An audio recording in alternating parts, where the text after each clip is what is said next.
in live here from Mulcahy Stadium in Anchorage, Alaska, as tonight the 5-5 Matsu Miners hit the road in their second game of a 7-game road trip against the 5-4 Anchorage Glacier Pilots. I'm Reese Lane, joined by my partner Sean Neef, and the Miners last night were unable to take the first game of the road trip. They fell on the road. Were actually held scoreless in a 2-0 defeat in Shugiak against the league-leading Chinooks. The Chinooks, pretty surprising so far this year. They're out to an 8-4 start for a team that is not typically known near the top of the standings in the ABL, but regardless, they are in first right now. For the Miners, they will line up this lineup to the plate, facing off against the pitcher for the Glacier Pilots, Ricky Tibbett. It'll be leading off the shortstop, David Bermudez. Batting second in center field, Tyler Wilson. Batting third over in right field, Casey Rother. Hitting cleanup in left field, Aaron Walters. Behind the plate and batting fifth, the catcher, Tyler Rando. Batting sixth over at first base, Nick Sorelli. Batting seventh and at designated hitter, Sam Thompson. Batting eighth at third base after a couple game absence, it's Jared Sweeney. And batting ninth at second base, J.D. Urso. On the mound for the Miners, the Texas A&M product, Wyatt Tucker. So we will take a brief pause here from Mulcahy Stadium to listen to the national anthem, and we will be right back in just a few moments.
Welcome back here from Mulcahy Stadium as national anthem over and the Pilots are conducting their infield warm-ups. Today, for the Pilots in left field, it's Tom Tavick. Over in center field, it's Devin Ornelius. In right field, it's Ethan Mann, who had a 2-run home run last time these two teams played. Infield, left to right, Michael McNamara from Kent State over at third base.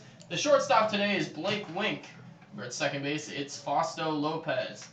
Then over at first base, it's Grant Weiss. Pitcher-catcher battery for the Pilots is starting pitcher Ricky Tibbett, and then behind the plate for the Pilots, it is catcher Alec Jones. One interesting name to note that is not on the roster, as we discussed earlier, is Cole Escher. The only person in the ABL that's even really touching Casey Rother's batting average currently. Not going to be in the lineup today for the Glacier Pilots, but we are going to get to see Alec Jones behind the plate, where we didn't get to see the last time these two teams faced off, as Weiss was the one in the pitcher-catcher battery that night. Should be a fairly good matchup, at least from the pitching side of things, as both pitchers come into this game sporting a perfect 0.00 ERA. David Bermudez, the first to the plate for the Miners, as he squares the bunt, pulls back, strike one to Bermudez, who has been hitting at the bottom of the order this entire year. Every start, I believe, has come at the 9th slot. Trying to get him jump-started. 0-1 pitch is popped up into foul ground. Weiss making a move over towards the stands, and he's going to run out of room. Quickly 0-2 on Bermudez, who's really struggling with the bat. 1 for 22 on the year, but manager Tyler LeBrun putting him into the leadoff spot today, trying to get maybe some kickstarter out of him. And likely just done for confidence sake. Bermudez is one of those players that, as much as he's making contact, he's not getting it to fall. It's going to fall eventually. Just seeing that get down and having him get into that leadoff spot, maybe it could be his first breakthrough in his first AB here today. Tibbet misses away with the breaking ball. 1-2 on David Bermudez. Tibbet from the line, the 1-2. And just missed off the plate. So evening the count up is Bermudez. Tibbet plays his college baseball at San Diego State, was a freshman this past year, and pitched a ton of innings for the Aztecs. 50 innings, 53 strikeouts. So here's the 2-2. Fastball popped way back out of play. Bermudez stays alive now, 2-2. Bermudez, Tyler Wilson, and Casey Rother. Tibbet winds. Here's the 2-2. Swung on, lifted into left field, fairly deep, but not really having to move for it. Is the left fielder Tabak. He'll put it away. 1 out here in the first. Couldn't get that one down, but they are at least seeing it. Last night they played, they couldn't get anyone across home plate.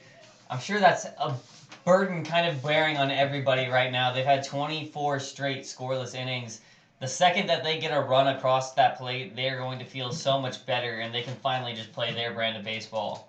Yes, here's the first pitch of Tyler Wilson. A slow grounder up the middle. Lopez on the field. Throw to first in time. Got Tyler Wilson by a step. Fausto Lopez, who last time these two teams played was out at shortstop and made several really nice plays there. Charging quickly, fielding, and a smooth throw over to first. So 2 away, as now it's going to bring up the scorching hot Casey Rother to the plate. Rother, I guess you could say, had a bit of an off day yesterday despite having a hit. He's been so good for these guys. Still batting .421 on the year. 1 for 3, kept that hitting streak alive. Here's the first pitch. It's a fastball for strike 1. One thing Rother's done extremely well so far this season is he really sprays the entire field. He doesn't pull any particular way that they can shade against him. Here's the 0-1 to Rother. It's maybe a fastball off the outside part of the plate. Quickly 0-2 as Rother swings through it. New hitting coach Bubba Walters wants these hitters to be aggressive, swinging at the first possible pitch they like. As here's the 0-2, swung on, hit pretty hard into right field. Man going back, but he'll circle under it fairly deep into right field, and the Miners out of here in the first. Miners go 1-2-3. We'll head to the bottom of the first. Wyatt Tucker on for his second start of the year, and we'll be back from Mulcahy Stadium in just a bit.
Welcome back here from Anchorage as the Miners out defensively for the bottom of the first. Miners defensive alignment left to right in the outfield. Aaron Walters gets his first start of the year in left field. He started at first base yesterday. Over in center field, the Grand Canyon product, Tyler Wilson. And then in right, the aforementioned Casey Rother. Infield left to right over at third, it's Jared Sweeney. Shortstop, David Bermudez. Over at second, the Keystone, it's J.D. Urso. And then over at first, back after a day at DH last night, it's Nick Sorelli. Pitcher-catcher battery, Tyler Rando behind the plate for the Miners. And then on the mound, it's Wyatt Tucker. Tucker, last time he went to the mound, was pretty good. Lasted 4 1/3 innings, did not allow a run, or a hit actually. Walked 3, struck out 5. So, the Glacier Pilots, who have an explosive offense with power, going to come to the plate here to kick off this bottom of the first inning. First hitter to the plate is going to be Blake Wink, who on the year is hitting .324, 11 for 34.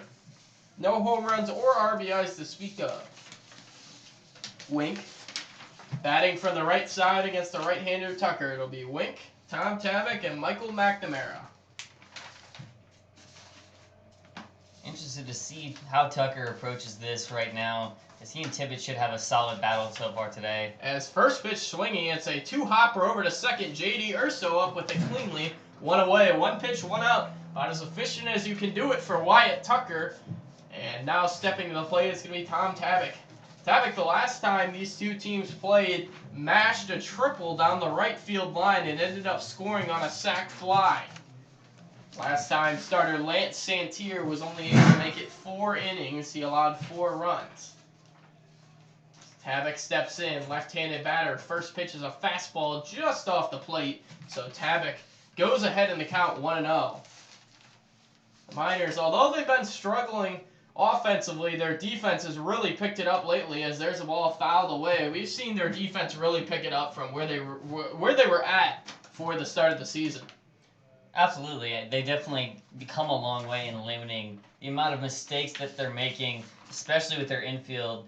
Having players like Urso and Bermudez being shoved in the middle infield has been a huge asset right now, and you can see just the pure efficiency in that first out. Urso really able to make those easier plays. Both are plus defenders and can play at either spot in the middle infield. Here's the pitch to Tavik. It's grounded slowly out to short. Up with it, Bermudez. Throw to first, and just got him on a bang-bang play at first. Bermudez really didn't charge that ball very hard, and Tom Tavik busting it down the line almost beat it to first. Instead, it's a ground out, 6-3, 2 away. Michael McNamara to the plate now. McNamara from Kent State on the year hitting .273. He's got no homers, 1 RBI. But the big stat for him is 7 walks to just 5 strikeouts, as there's a fastball over the heart of the plate. Wyatt Tucker's fastball looks good, especially his command as he goes ahead 0-1 here on Michael McNamara, right-handed batter playing third base. Tucker from the line, the 0-1, and that one missed in the dirt. So Tucker 1-1 now in the count. And so many times you see batters that take those extra walks. It's usually just because they let the pitcher beat themselves instead. But I guarantee you most of those 5Ks are taken looking just for that same attribute that he has as a batter. He walks a ton as the 1-1 fastball is fouled over the press box. It's 1-2. Wyatt Tucker in command of the count. Tucker looking to go 1-2-3 as the batter on deck, Ethan Mann. When we saw the Glacier Pilots the first time last Saturday, mashed a 2-run first inning home run. Here's the 1-2. It's a breaking ball, and instead this is going to hit him. Got him on look like the elbow area. McNamara aboard here with a 2-out hit by pitch, and Ethan Mann, the New Mexico State Aggie to the plate. And being back in this same situation, like you had mentioned before, it was the first inning, and they had a 2-run shot over the left field wall. A statement here by Tucker could go a long way for setting the tone for his team. Man, one of the best players in the ABL. Had a really good year for New Mexico State this past spring. Tucker holding McNamara on. Here's the first pitch. Fastball. Gets it over. Strike 1. Going ahead is Tucker. Ethan Mann hitting .348. Couple of doubles, couple of home runs. He's walked 5 times as well. Miners defense playing fairly back on him, specifically Walters in left. Runner takes off as the pitch is fouled back to the screen. Quickly 0-2 on Mann. Tyler Rando behind the plate. He's a pretty good defensive catcher. He can throw guys out. He's got a good arm. He's got incredible fielding efficiency as well. Another one of those pieces that just finds himself way more comfortable in this role. Now ahead 0-2. Tucker looks to put away Mann. Here it comes. Fastball just a bit up, so surviving to see at least one more is Ethan Mann as he sits 1-2 now. Aaron Walters in left field is playing a couple of steps shy of the warning track. Center fielder Wilson, right fielder Rother pretty much straight up. Tucker's 1-2. Breaking ball grounded on a hop down to third. Sweeney up with it. Long throw over to first. Nice play, Jared Sweeney. Miners get out of the first here. No hits. A hit by pitch. But that runner does not turn out to come around. We'll head to the top of the second. Miners 0. Pilots 0. We'll be back here in a minute from Mulcahy Stadium.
Welcome back here as we start the top of the second inning. Miners coming to the plate 4, 5, 6 due up. It's going to be Aaron Walters, who had one of the Miners' 4 hits last night to the plate. Walters singled the center in the 7th of last night's game.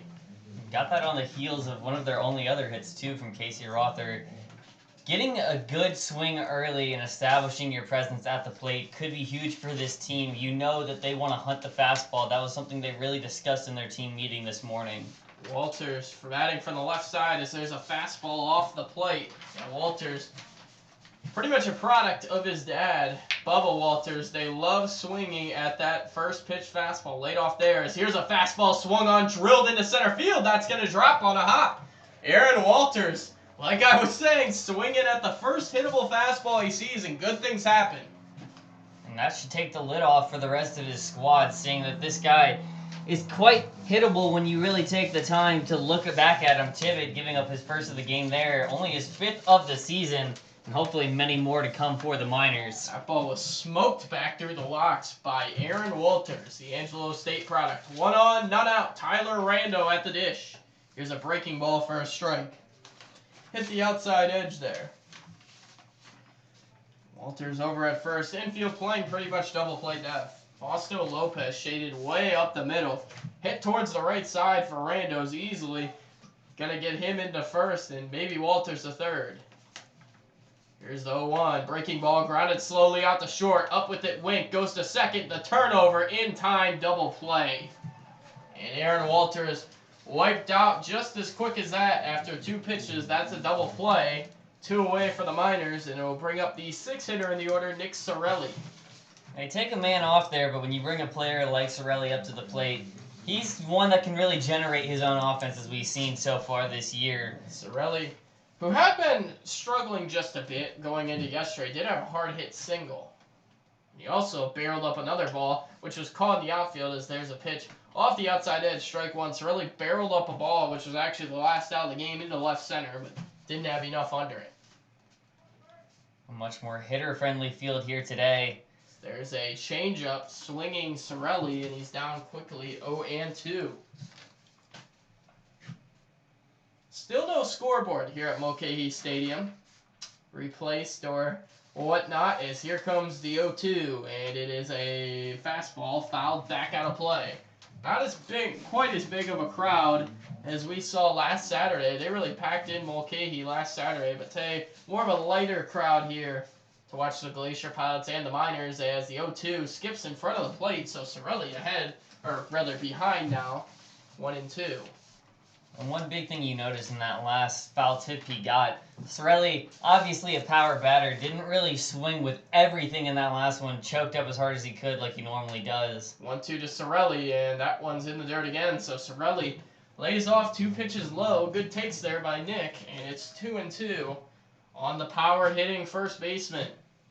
Sorelli probably looking for a fastball he can drive. Here's the break-even pitch. It's a fastball swung on, but this one's just popped up near the mound. Tibbet had it, called off is McNamara. He'll make the catch to the left of the mound. Miners get a leadoff single, but nothing else, and we'll head to the bottom of the second. Miners 0, Pilots 0. Pilots coming to the plate. 5, 6, 7 in the order, due up. We'll be back in just a bit.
Welcome back here into Mulcahy Stadium as we start the bottom of the second inning. Due to the plate for the Anchorage Glacier Pilots is going to be the catcher, Jones.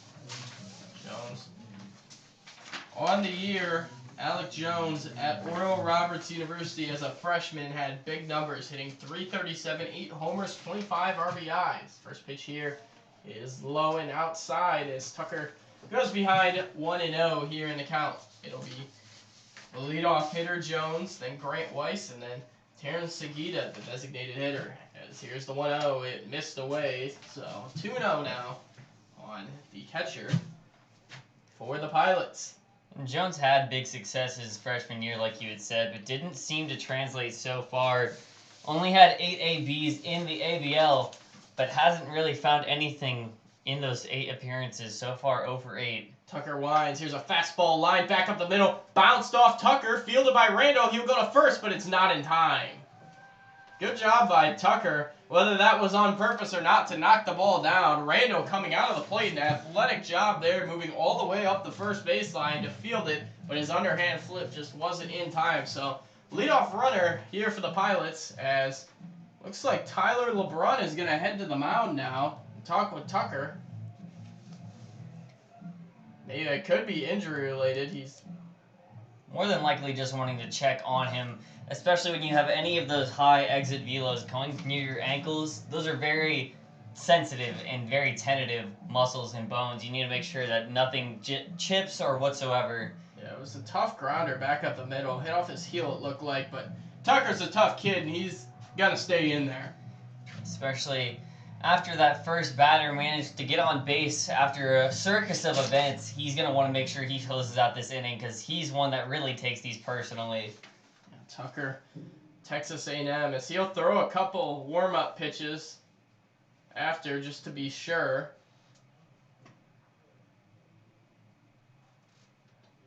Hopefully he's all right. There's obviously no action down the Miners' pen if he were to come out of this game. And he's going to stay in it, so. He still seems confident. That's always the best sign. LeBron back to the dugout. Tucker will stay on. Always important to check on those pitchers just because you can do anything in such a small fraction of time as a pitcher, get pulling muscles or anything like that. You can usually tell, but Tucker still seems to have his classic movement. Grant Weiss coming to the plate here for the Pilots. Playing first base today. Right-handed hitter, fastball. Tucker gets it right over. Strike one. Yeah, he looks clean and fluid with his delivery. Grant Weiss, who plays his college ball at Loyola Marymount, be a teammate of Kevin Nakamura next spring. Tucker, 1-1 pitch, and it missed away. Fake snap throw over to first by Rando, but back into the bag safely is the runner Jones. Didn't quite get him on the pickoff there, but he did make Jones lose his hat and fly off to the bag. He went straight into the dirt. Always a bit of fun, just puppeteering the people on the base path. Pretty much no wind here today at Mulcahy. Last time there was a slight breeze. Today, no breeze, but the ball does fly out of here. Tucker, 1-1, swung on, grounded to short. Bermudez up with it. He'll go to Urso, turns it over to first, double play. Nice job there by David Bermudez getting that out quickly to Urso, who turns it over to Sorelli. So the Miners roll up a double play of their own with nobody out in the second, and it'll be a 2 away now for Terrence Seguida.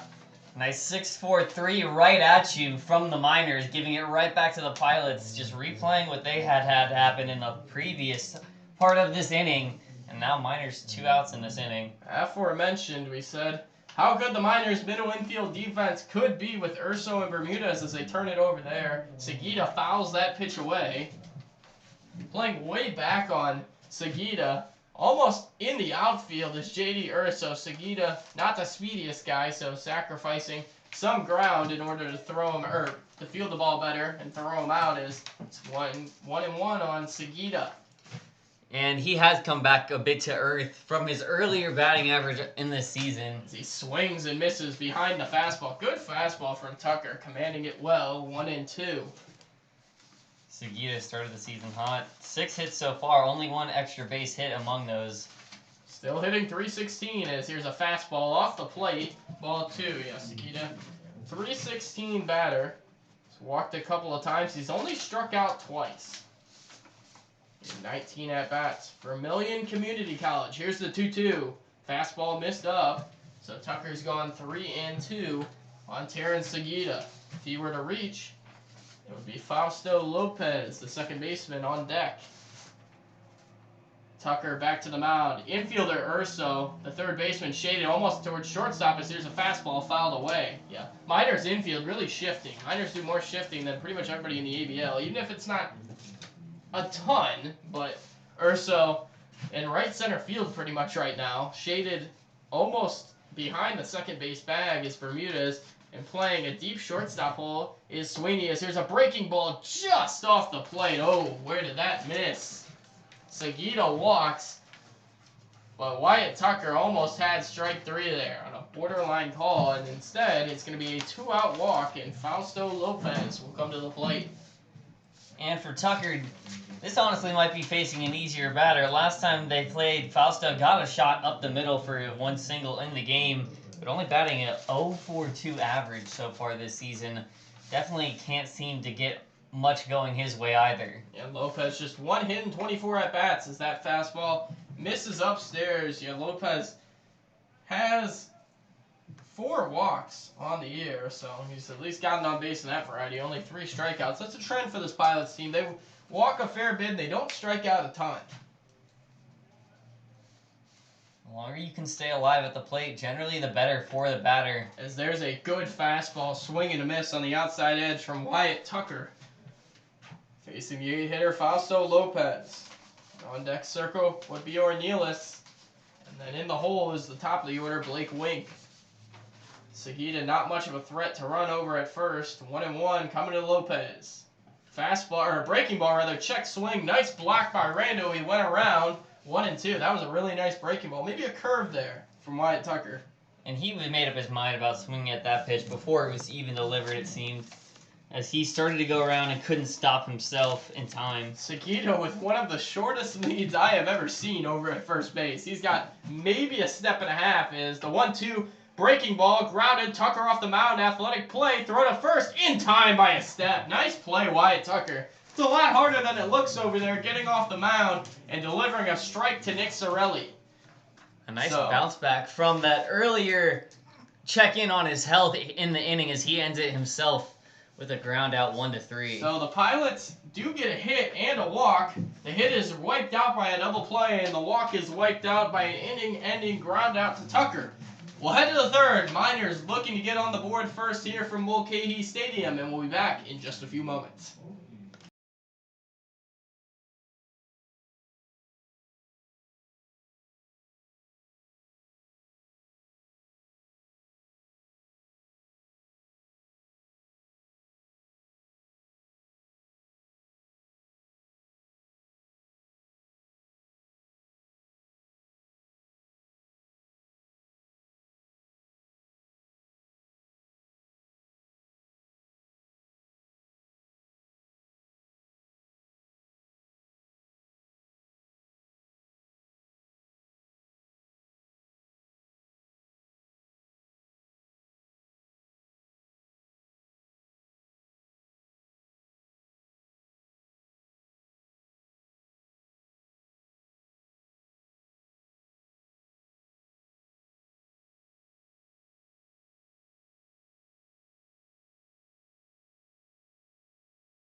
Welcome back here as we start the third inning of action. Sam Thompson, designated hitter, stepping to the plate.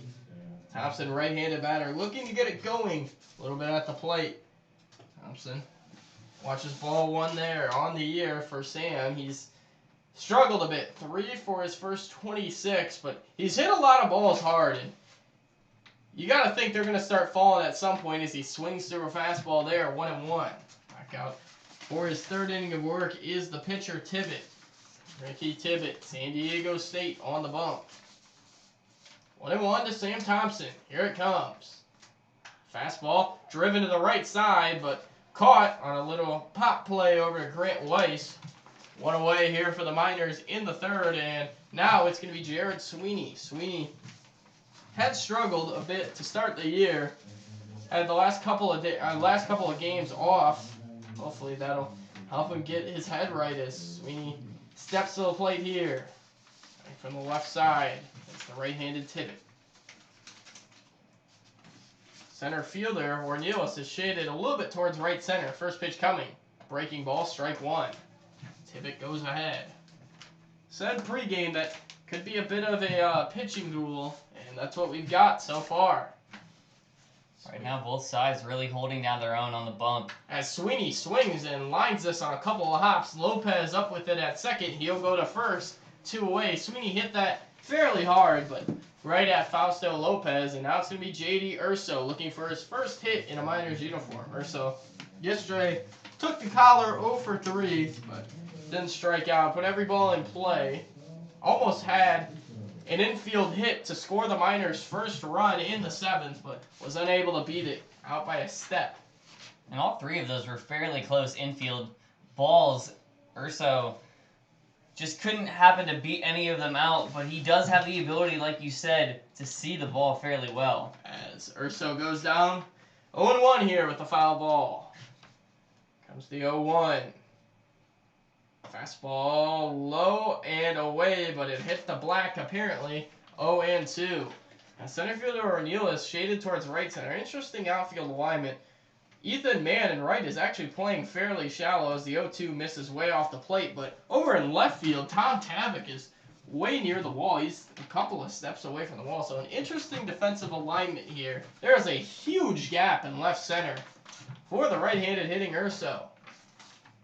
1-2 coming. Here it is.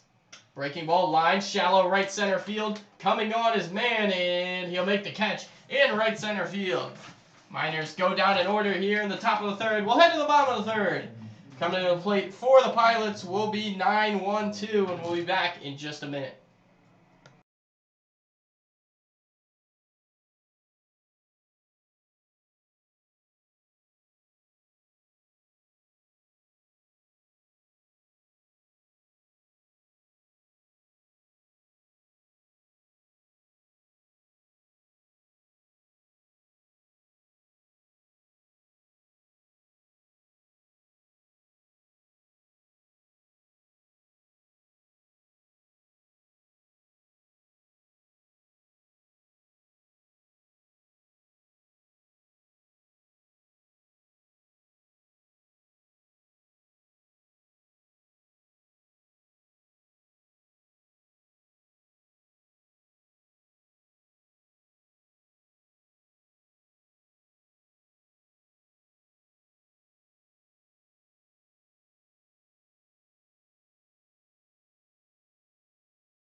Welcome back here as we start the bottom of the third. It'll be Devin Ornelas to the plate first for the Glacier Pilots. 9-hitting center fielder. It'll be 9-1-2 in the order.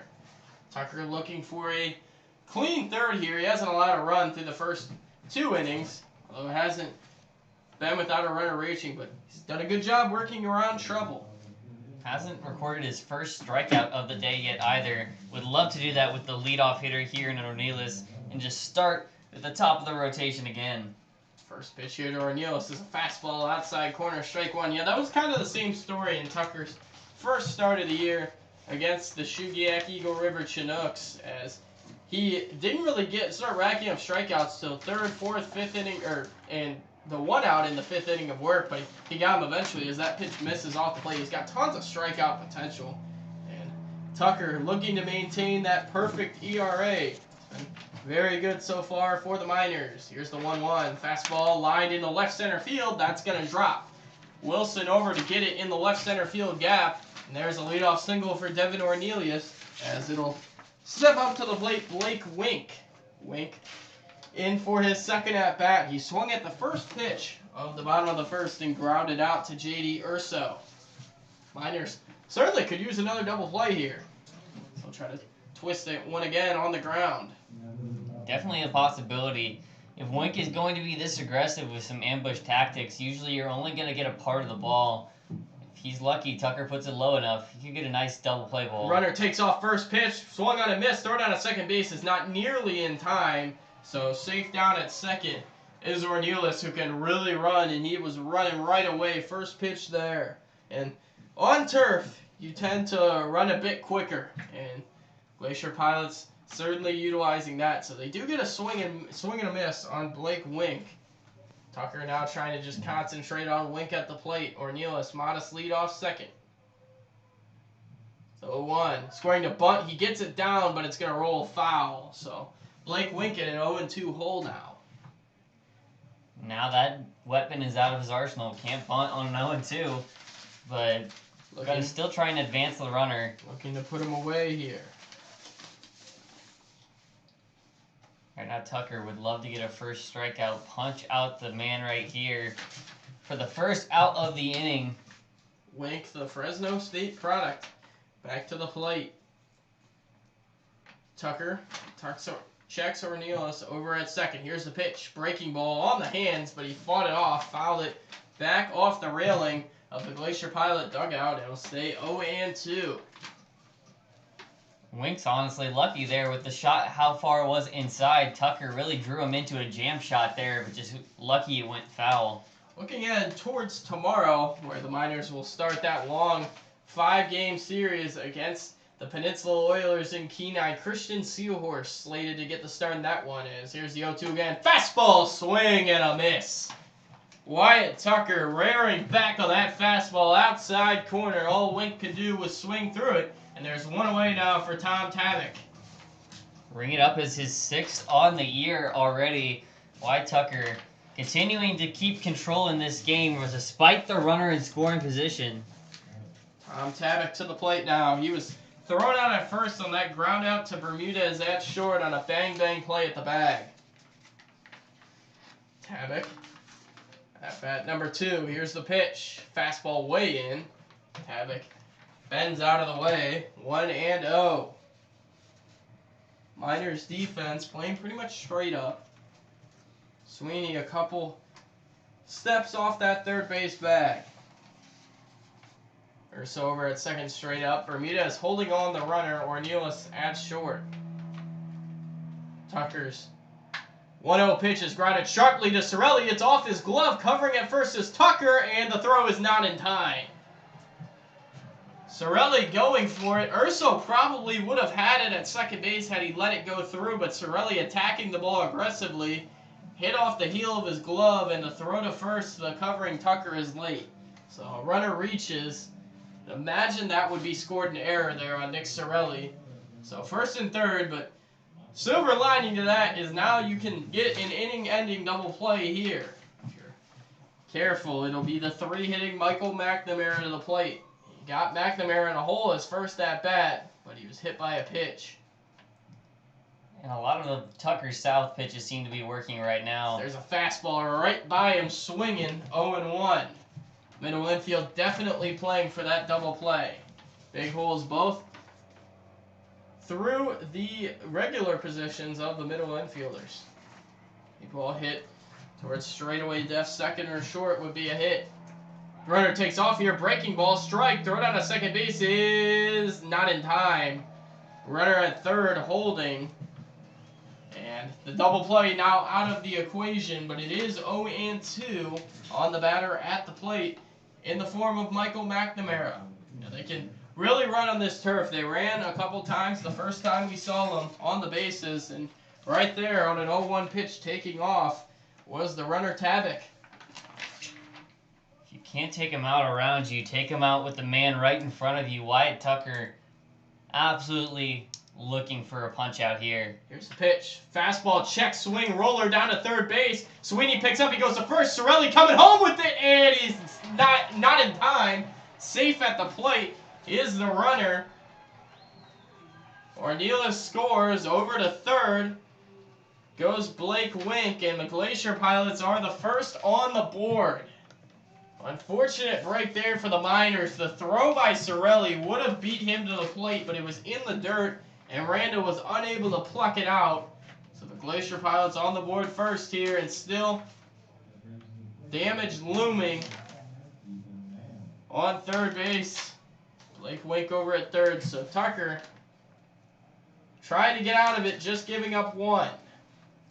Here's the pitch. Breaking ball line, pretty deep left field, going back, Walters, and he won't get it. It's going to short hop the wall. 1 run will score into second base. Standing up is the runner Ethan Mann, who continues to rake. 2-0 Pilots here in the third. Just like that, a quick turnaround. And of course, they got to their best batter in the lineup, and he delivers once again, continuing to show why he's an absolute freak with the bat in his hands. Still got to get the third out here, as that run will go unearned for Wyatt Tucker. Now he'll set and face the 5-hitting catcher in the form of Alec Jones, as ball 1 there from Tucker. So Tucker looking to just get out of this with the 2. Checking over at second, the runner. The 1-0, and he's going to step off before the 1-0. Walters over in left field was playing pretty straight away. That ball was hit more near the line. Unable to get to it. Tucker checking at second. Here it comes. Fastball in the dirt, missed away. 2-0. Hard to not be flustered after giving up a shot like that and 2 runs on back-to-back plays, but... Especially when he felt like the inning could have been over. Absolutely. That ground ball, if that ground ball that Cirelli went after would have been recorded as an out, the grounder to Sweeney on the next batter would have been out number 3, as there's a fastball low, and it's 3-0 now on Alec Jones. Grant Weiss looming in the on-deck circle. No turn back now, though, for the Miners. Regardless of the count or score, focus on the next AB as Tucker trying to work his way back into this one. Here it comes. Fastball, he gets it over there. 3-1. Well, Tucker's been good with his command all night. Had that 1 hit by pitch and 1 walk, but outside of that, he's been pretty solid. Here it comes. 3-1. Fastball, and it missed away. So it'll be first and second now for Grant Weiss, as now headed out to the mound is Tyler Rando to talk with his pitcher, Tucker. Likely going to be one of more placement rather than anything else. Rando's done a solid job. Hasn't been able to throw anyone else out when on stealing bases just yet. But one thing he really needs to work on, it seems like, is the connection with a lot of the infielders. Weiss grounded that double play in the second inning. Grounded out the shortstop Bermudez, who went himself to Urso to Cirelli for the 6-4-3. Be up in his second at bat, looking for a better result, as Tucker trying to bear down and keep it at just 2 runs. Likely looking to put it in a similar spot that drew him into the double play. Only need 1, but if you find a sweet spot, you want to take advantage of that. Here's the first pitch. Swing and a miss. Tucker back with that fastball. He's been good with that elevated fastball today. Throws it right by him. 0-1 here on Ryan Weiss. High-eye cheese is always dangerous. Thinking Ryan Weiss, a minor leaguer, actually in the Arizona Diamondbacks organization, as there's a fly ball hit pretty deep center field. Wilson back on his horse, still going, and he'll make the catch. Tyler Wilson ranging all the way back to the warning track and straight away center field to make that catch on a ball that just kept going. So Wilson's catch will get the Miners out of additional damage here in the third, but the Pilots get a couple of runs here in the bottom of the third. We'll head to the fourth. Miners trail 2-0 here from Mulcahy Stadium in Anchorage. We'll be back in just a few moments.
Welcome back here as we start the fourth inning. Back out for his fourth inning of work is Ricky Tibbett. He'll go to the mound and he'll face the top of the order. He's faced the minimum so far, as he got a double play after a leadoff single to start the second. David Bermudez to the plate. Bermudez 0 for 1 on the day, looking for the second Miners hit. Tibbett winds, here it comes. Fastball misses away, 1-0. Now, the thing you can look at for the Miners is, comparative to the rest of the teams across the Alaskan Baseball League, they have not walked nearly as much as every other team. As there's a fastball on the outside, strike 1. Miners looking to try to get runners on base any way they can, not just by the hit variety. No. Part of that ties back to their aggressiveness from their pitching coaches as this one gets another deep shot. There's a blooper into right. Man still backing up. He'll make the catch. One away. David Bermudez flies out to right. Tyler Wilson to the plate next. Wilson made that great catch in center field, ranging all the way back to the warning track. As that ended the bottom of the third inning. Wilson trying to replicate success now. Grounded out. Was threw out by about a step in the first by Fausto Lopez. As here's a fastball grounded back up the middle. Slow roller up with it. At shortstop is the shortstop Wink, and he'll throw him out by a step this time. So Wilson's been thrown out by a step both ways. 2 quick outs here in the fourth for the Miners. And now stepping into play is going to be Casey Rother. Rother's first at bat. Hit it hard, but Ethan Mann in right field was able to come up with it. One positive you can really look at right now, the Miners, while they might not be getting on base as much as they would like, they are seeing the ball fairly well. Each of these is fairly competitive at the plate. Casey Rother looking to extend that hit streak as there is a fastball up and away, 1-0. Miners being aggressive today in counts. They've had some hard hit balls and some softer hit balls that they've almost beat out, but still just one hit. As there's a fastball lined into center field. Coming on is the center fielder Ornelas. Going out is Lopez. Lopez will make the catch in shallow center. So Miners quickly go down top of the order, 1-2-3. We'll head to the bottom of the fourth. Miners trail 2-0 here from Mulcahy Stadium, and we'll be back in just a bit on YouTube.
Bottom of the fourth back here in Anchorage as bottom of the order as well. Due up for the Glacier Pilots. Terrence Seguida first to the plate. Seguida walked on a 3-2 pitch in the second as he swings and misses through a fastball there. Wyatt Tucker out for his 4th inning of work. It's a 2-0 game, but only one of those runs that Tucker has allowed has been earned. Here's the pitch. It's a fastball fouled away. And even though it wasn't earned, you know any pitcher hates watching anyone run across that home plate. It's almost like that's what you're trying to defend by all costs. Tucker just trying to give him team some confidence now. Maybe he could start with a strikeout here. As here comes the 0-2 fastball fouled back to the screen. Anchorage is a pesky team. Like we said, they don't strike out a whole lot, walk a ton. This team very good in the on-base category. Tucker winds. Here's the 0-2. Breaking ball. Swing and a miss. Got him on strikes. Punched him out there on an outside breaking ball. Seguida. First out here in the fourth. And stepping to the plate now is going to be Fausto Lopez. Lopez tapped back to the pitcher Tucker in the second. That ended the second inning. Already proven himself in the field so far today on the other side of the diamond. Seeing if he can continue that at the plate as Wyatt Tucker seems dialed in now. Yeah, he's going ahead of almost every hitter, and that's First pitch strikes are so important. It's the name of the game, almost in pitching. As 0-1 pitch coming, it's a breaking ball, grounded to Sweeney. Rather tough hop, throw across the diamond. Nice play, Jared Sweeney, as he's made a couple of nice plays down at third base. His first game over there in a couple, but that one a lot harder than it looks on a tough hop, a short hop, but he makes the throw in time. 2 quick outs for Tucker here in the 4th. Like you had mentioned before, great job of getting ahead of the hitters. Anytime you can get ahead, you're going to force them into a lot more uncomfortable swings. Here's a fastball just off the plate by Tucker. As that time he falls just barely behind 1-0. 9 hitting. Ornelas at the plate as he watches a fastball low, and it's 2-0 here on Devin Ornelas. Ornelas reached third and then scored on that ground out that went Sweeney to Sorelli as there's a fastball, strike 1. Went Sweeney to Sorelli. Sorelli caught it, then went home with it, but the throw was a little low and unable to be fielded by Tyler Rando. And that was another chance to get out of that inning as well with the 3rd out. 2-1 pitch is a fastball just off the plate again. When Tucker misses, it's not by much. It's gone 3-1 here on Devin Ornelas. He definitely makes him work at the home plate, but right now it definitely seems more of a batter's favor. Just a pitch. It's a fastball up and away, and there's a 2-out walk for Devin Ornelas. So swing things back over to the top of the lineup. Blake Wink coming to the plate.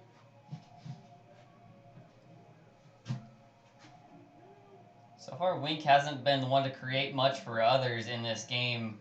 More just trying to create scenarios for himself. Now with a man in front of him, we'll see what he can do at the plate as Tucker continues to look for another 3rd out here. Wink struck out swinging in that 3rd inning. Ornelas stole a base in the 3rd as well. It's going to bunt here. It's popped up, but it's going to go back out of play. Actually hit the area in front of our booth up here. That was a pretty high punt and came back straight. So 2 outs, obviously bunting for a hit there was Blake Wink, but it goes foul. And it's interesting to see the bunt here. You got to kind of angle it towards maybe short or second, because on the turf the ball moves quick. If you bunt it down the lines, it's going to get quickly to Sorelli or Sweeney. 0-1, Tucker sets, and he'll fake a pickoff throw to first. Back in sliding is Ornelas. So it looks like maybe some activity down in the Glacier Pilots bullpen, interestingly enough. It's been 4 innings of just 1-hit baseball for Ricky Tibbett, but apparently they won't stick with him that much longer, as there's a pitch that hits off Rando's glove and is going to go back to the backstop. It's going to go down as a pass ball on Tyler Rando as he just missed that one. Even more interesting, no real movement in the Miners bullpen right now. Some people down there stretching, maybe, but no real rushed activity as they have faith in Tucker to finish out this inning, despite that wild pitch on the last one. There's a breaking ball in the dirt. Rando blocks that one. So counts ran to 2-1 here on Blake Wink, the leadoff hitter. Ornelas out at second. He's got good speed. Outfield alignment pretty much straight up, but left fielder Walter's not really playing anywhere near the line. Here's the pitch, fastball, and it missed away. So Tucker's gone 3-1 here to Blake Wink, as now it looks like some throwing down in the Miners bullpen.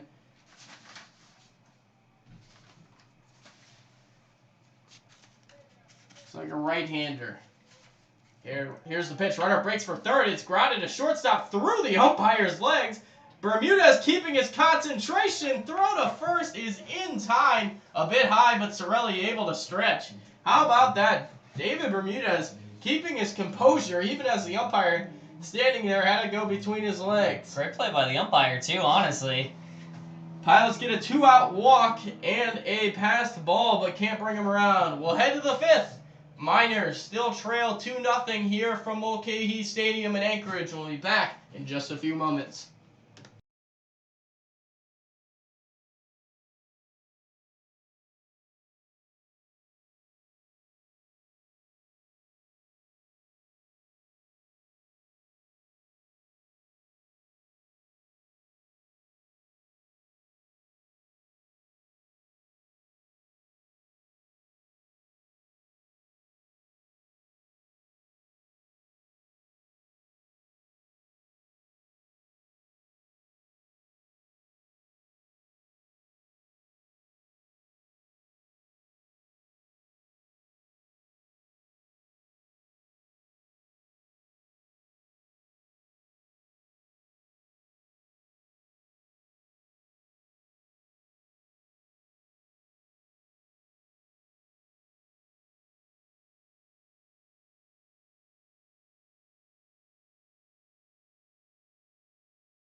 Welcome back here as we start the 5th inning. Aaron Walters, who has the lone hit today for the Miners, to the plate. Walters' first pitch swinging fastball popped in a foul ground. McNamara making a move over there, but it's way out of play, and it's 0-1 on Aaron Walters. Miners trying to snap off this long offensive drought. 29 straight scoreless innings, or 28 rather. All it takes is one big swing to end it all. As Walters tries to give it to him there. That one's going to go way foul down the left field line. Actually, may have gotten to the Miners' bullpen. Hit that one pretty deep. Give a souvenir to his teammates. 30 feet to the right, and that'd be a souvenir for the entire team. Just got to straighten it out. Here's the 0-2. Fastball fought off, foul down the third baseline. Walters stays in the count. It's still 0-2. Walters doesn't really strike me as somebody that likes to walk. He's definitely a hitter at heart. He wants to foul off anything he can't hit normally. Comes the 0-2 again. Fastball grounded to first. Up with it. Or rather, it's underneath the glove of Grant Weiss. Reaching first safely is going to be Aaron Walters, as that was just a lazy play over there by Grant Weiss at first. So maybe that's what it takes for the Miners to get on the board. They get a gift over there, a sure play to the first baseman, Weiss, that just goes right under his glove. All it takes is one opportunity in this game. You get a man on and a good hit behind him, you could automatically cut this lead in half. Miners looking for some life now. Tyler Rando to the plate. Rando won for his first 7 in a Miners uniform. He's also walked. Here's the first pitch. Fastball swing and a miss. Rando behind it. 1-1. Rando hailing from Gonzaga University, Spokane, Washington. One of 2 Bulldogs on this roster. The other being right-handed pitcher Daniel Nodden. Tibbet. Long pause. Here it comes. Breaking ball, and it just missed inside. Rando goes ahead, or goes even in the count, rather. 1-1. I mean, words cannot describe how big it would be for Rando to get on here. Haven't taken that walk since his first at-bat in a Miners uniform either. There's a breaking ball, called strike, and it's pushing the outside boundary. Called a strike, and there's not much Rando could do there. As everyone at the audience back home and us, we have a bit of a high angle here.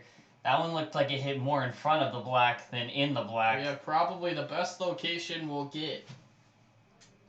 1-2 coming to Rando. Here's the pitch. Fastball line down the right field line. That's a fair ball. It's going to roll all the way to the wall. Walters around third. They're going to send him home. Here's the throw in. And rather, Walters is going to go back to third. He took a long turn. Around third, he'll go back into the bag.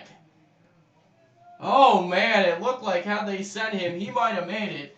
Instead, it's a 2-strike double for Tyler Rando. How about that? Fighting off the fastball, going the opposite way with it. And the Miners have second and third now, nobody out. Surprised to see third base coach Casey Sherman change his sign there as he saw Walters coming through, and with how long it took man in right field to get to the ball, I thought for sure they'd send him. The throw actually missed Lopez, the cutoff man, but it was almost a good thing for the Pilots as it skipped on a hop to Blake Wink, who was alertly backing it up. It's the first pitch to Nick Sorelli. It's a breaking ball off the plate. Maybe a changeup, actually. 1-0. Tyler Rando smacks the first extra base hit of the day for the Miners. Second total in the game. Sorelli trying to at least give the Miners a run. Here's a fastball swing and a miss. Trying to give him more than that with a swing like that. Sorelli hacking on that one. He wants to give the team the lead all by himself. Infield back here for the Pilots. Anything on the ground, they're going to concede a run. Sorelli looking for a minimum of productive out here. Here's the 1-1. Fastball grounded to second. Lopez up with it, but the runner will get home, and the scoring drought finally ends. 28 1/3 innings, scoreless for the Miners, but Nick Sorelli with the RBI ground out.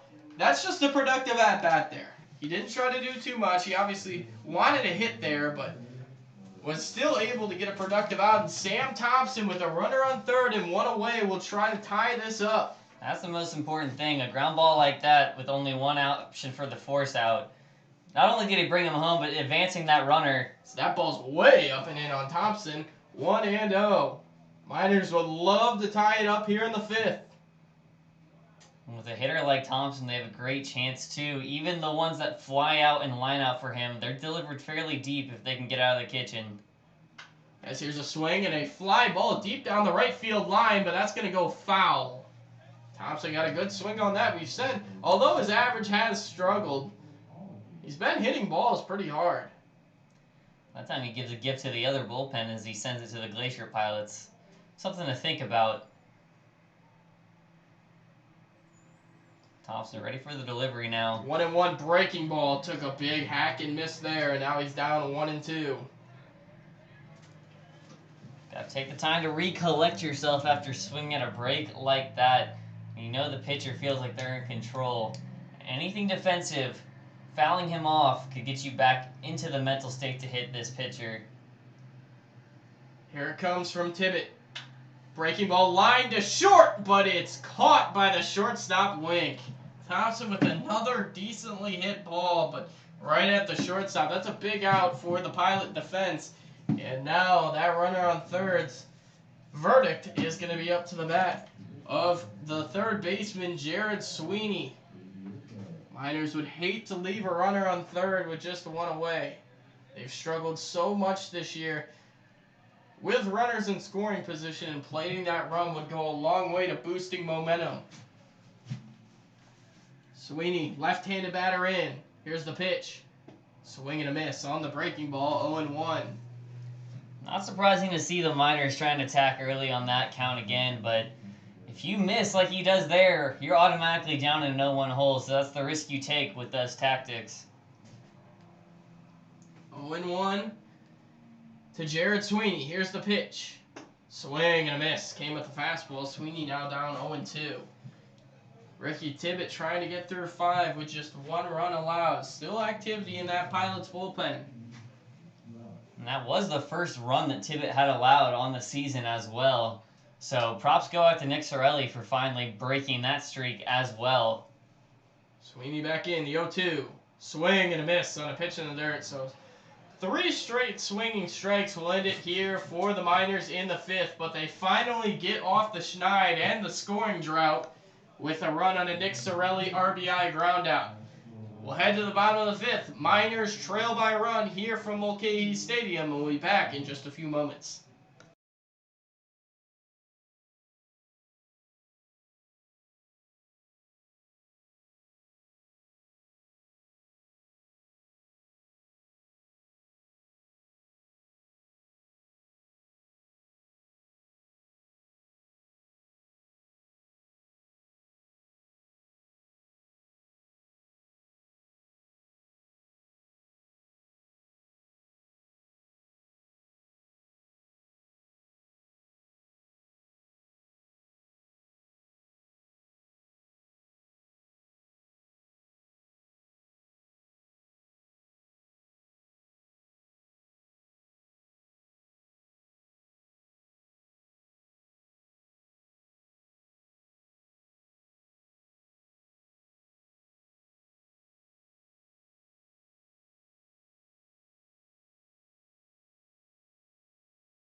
Welcome back as we start the bottom of the 5th inning here as Wyatt Tucker's day is done as we have a new pitcher on in the form of Michael Paul from the University of Tampa. Sean will tell you about him. Paul is one of those pitchers who had a bit of a shortened season last time. Last time he was with the University of Tampa, came up, of course, with J.D. Urso. He had a chance to only pitch 20.1 innings before this year. Had a 0. 4.4 ERA in that time. This year for the Spartans, he improved his role, definitely took on more of a starting role, and increased his strikeout numbers over that time as well. He's looking a lot more solid, and honestly, using him as a bridgeman is the best thing he can do. He has the capability of going extra innings, similar to how Winkler did the other day for the Miners, should be given the opportunity. Yeah, bridgeman is exactly what you need out of Michael Paul here. Keeping the score the way it is, giving the Miners offense a chance to score a few. Still only a 1-run game. His job is to keep it that way as he delivers outside on that one. Paul missed there. Tampa finished in 4th place in the Division II College World Series. As here's the 2-0. It's a fastball off the plate, and Paul's falling way behind now to Tom Tabak. And 2, 3, 4 in the order. This is a dangerous time for Michael Paul. Possibly needed a few more warm-up pitches, like those first 3 going for ball. See, finally gets a strike over there. Gets on the outside edge. Paul gets it over with the fastball. And other scores around the ABL. Only one game playing tonight. It's the Chugiak Eagle River Chinooks and the Anchorage Bucks. They are tied at 2 in the 4th. It's the pitch from Paul. Fastball fouled out of play. So Paul's battled back now. Just 1 strike away. 3-2. Getting the first guy out in Tabak, who's already stolen a base in this game, would be a big effort into getting through this inning without any damage. Paul lines the 3-2. Fastball lined into left field, hooking towards the line. Walters going back, and it's off the bottom of the wall. Into second goes Tabak. There is a leadoff double for Tom Tabak as he does that signature Anchorage Glacier Pilot plane celebration, waving the arms at second base, and that's a leadoff double with nobody out as Michael McNamara will come to the plate. It's a real jeer right into the face of the Miners, looking for some kind of response now. They've really got to bear down now. Sorelli over at first base is playing on the heel of the grass, expecting maybe a bunt from Michael McNamara. Sweeney over at third is pretty much straight up. Paul's first pitch missed way in. Rando collects it, and holding at second is Tabak, as now we're going to have a meeting at the mound between Rando and Michael Paul.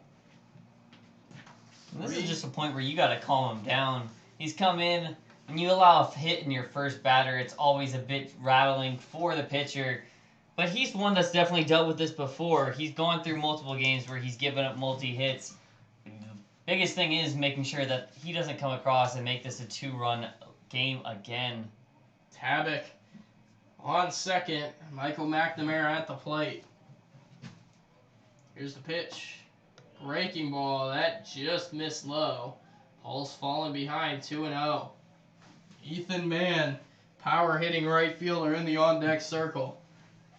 Dangerous territory for Paul right now. Checks the runner at second. Checks him again. Here's the 2-0. Fastball missed low and inside. And Michael Paul's gone 3-0 on Michael McNamara. Maybe a little bit of stretching down in the Miners' pen. Now at this point, the best thing you can do is get yourself into a fielder's choice ball. Give him something tempting to swing at. 3-0 pitch is a fastball down Broadway. 3-1. Activity has somewhat stopped down in the Pilot bullpen, so either they're convinced Tibbetts going to go into the 6th, or that pitcher down in the pen is already ready. Paul here, 3-1 on Michael McNamara. Pitch, fastball, and they got a gift. It's a pop-up on the infield. Sweeney in to make the catch. He's got it.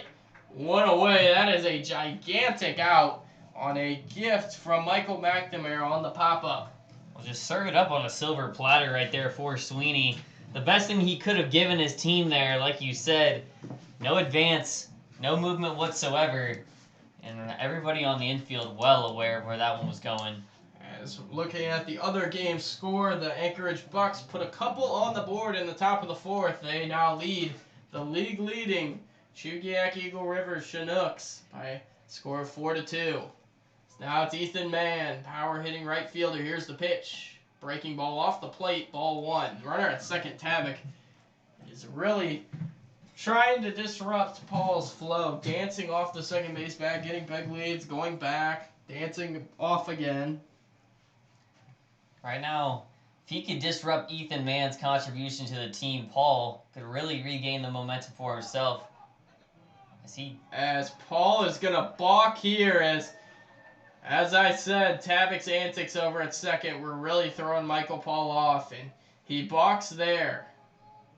And now we're going to have a meeting at the mound. Tyler LeBrun, actually, no, he's going to go out to the second base umpire.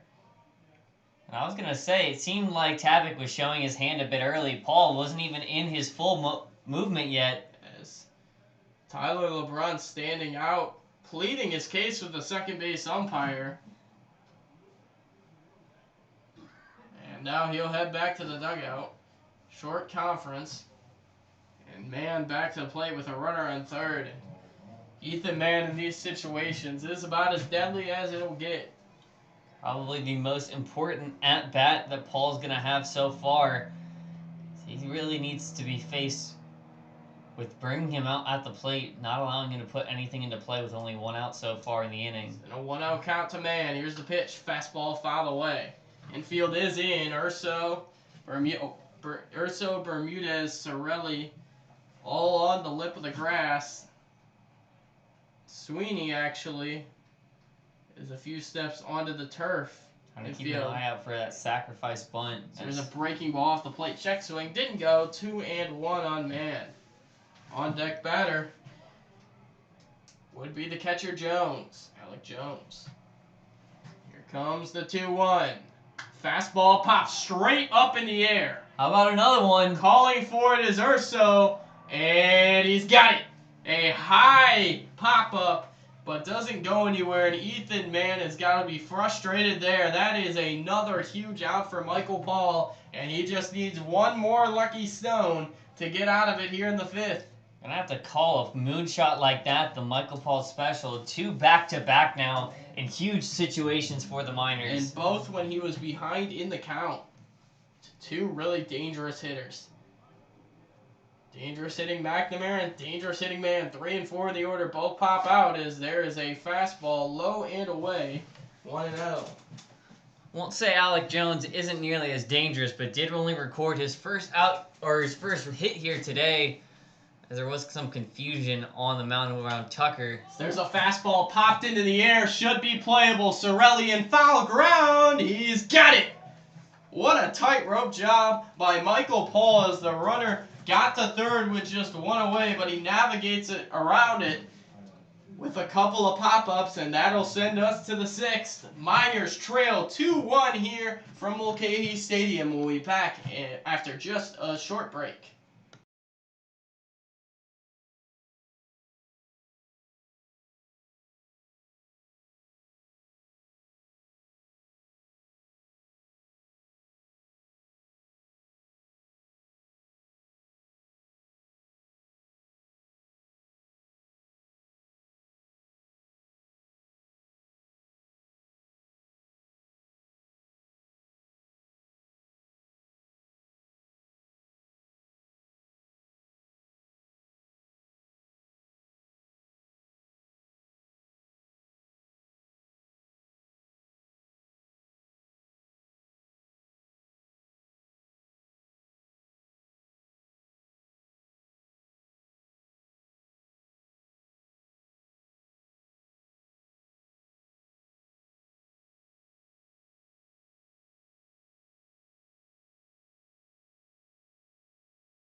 Welcome back here in Anchorage as we start the top of the 6th inning. 9-1-2 for the Miners. Due up, it's Urso, Bermudez, Wilson. Urso still looking for his first Miners hit.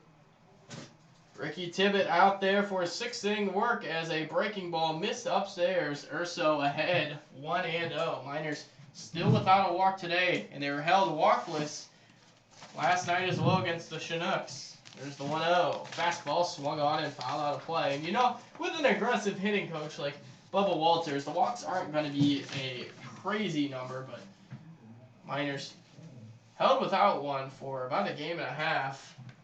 Hopefully not going to become a trend. Here's a breaking ball line down the third baseline on a couple of hops, but that'll roll foul from Urso. It is 1-2 here on JD Urso. Walk could be especially big for players like Urso in their current situation. Hasn't recorded a hit or been on base for the Miners yet. Just being able to touch the bags could be huge for him just to get some kind of confidence going. He was a good hitter at the University of Tampa, so certainly no slouch at the plate as here comes the 1-2. Fastball just missed off the plate. Ooh, that was close. Umpire has been calling those consistently balls though today, and Urso works into a 2-2 count. Right-handed batter. Here it comes, break even. Fastball that missed low and away, and Urso has worked it full. It's 3-2 on JD Urso. Trying to battle for his guys that would be the top of the order next. 3-2 to Urso. Here it is. Fastball fought off on the hands. Coming on is the third baseman, McNamara. He'll make a diving catch. Oh, what a play by Michael McNamara. If that ball drops, that's probably Urso's first hit as the charging shortstop in the form of Blake Wink was probably not going to have time to throw him out. Something about the left side of the infield today for the Miners hits just really sending some odd balls over there. You had Thompson's sweeping shot to Wink, and now that little floater. It's Bermudez to the plate now. First pitch swinging fastball left center field, but running it down in the gap in left center is Tom Tabak. Bermudez put good wood on the ball there, but couldn't find the hole. Tabak was kind of shaded towards left center. Anyways, and now it'll bring up Tyler Wilson with 2 away. Bermudez is just seeing the ball better and better. Not landing there, obviously, but I'm convinced the next time he gets a hit, it's just going to have to be a home run. The Miners are just barreling balls sometimes and just can't get anything to drop right now. Tyler Wilson to the plate. Fastball, strike 1. Yeah. I don't know the exact BABIP number for the Miners, but it's definitely higher than their regular batting average. 0-1 coming to Wilson. Fastball fouled out of play, hit it hard. A little bit late on it. 0-2. Tibbett trying to go through 6 innings. Can never really tell with the bullpen down for the Pilots. They've been kind of on and off throwing as the 0-2 is a breaking ball. Oh, that just missed off the plate. Wow, that was barely off the plate. And Wilson still alive at 1-2. Definitely doesn't seem to be getting any favors on the outside of the black right now. Tibbett. Here it comes. Fastball swung on a 1-hopper back up the middle. Wink up with it. Throw to first. In time by a half a step. Wilson just thrown out. It was a close play, but he was just out. We'll head to the bottom of the 6th. Miners with no action in the top of the inning, and we'll be right back here from Mulcahy Stadium.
Welcome back here from Mulcahy Stadium as Michael Paul on for his 2nd inning of work here.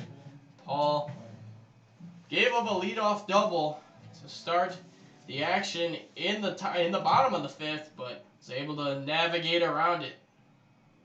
Got 3 pop-ups as he goes to work here to start the 6th, and it's a fastball. First pitch, grounded down to third. Weiss grounded it down there. Sweeney to Sorelli, 1 pitch, 1 out. So Michael Paul with his first non-pop-up of the game gets the out there. 1 away for Terrence Segita.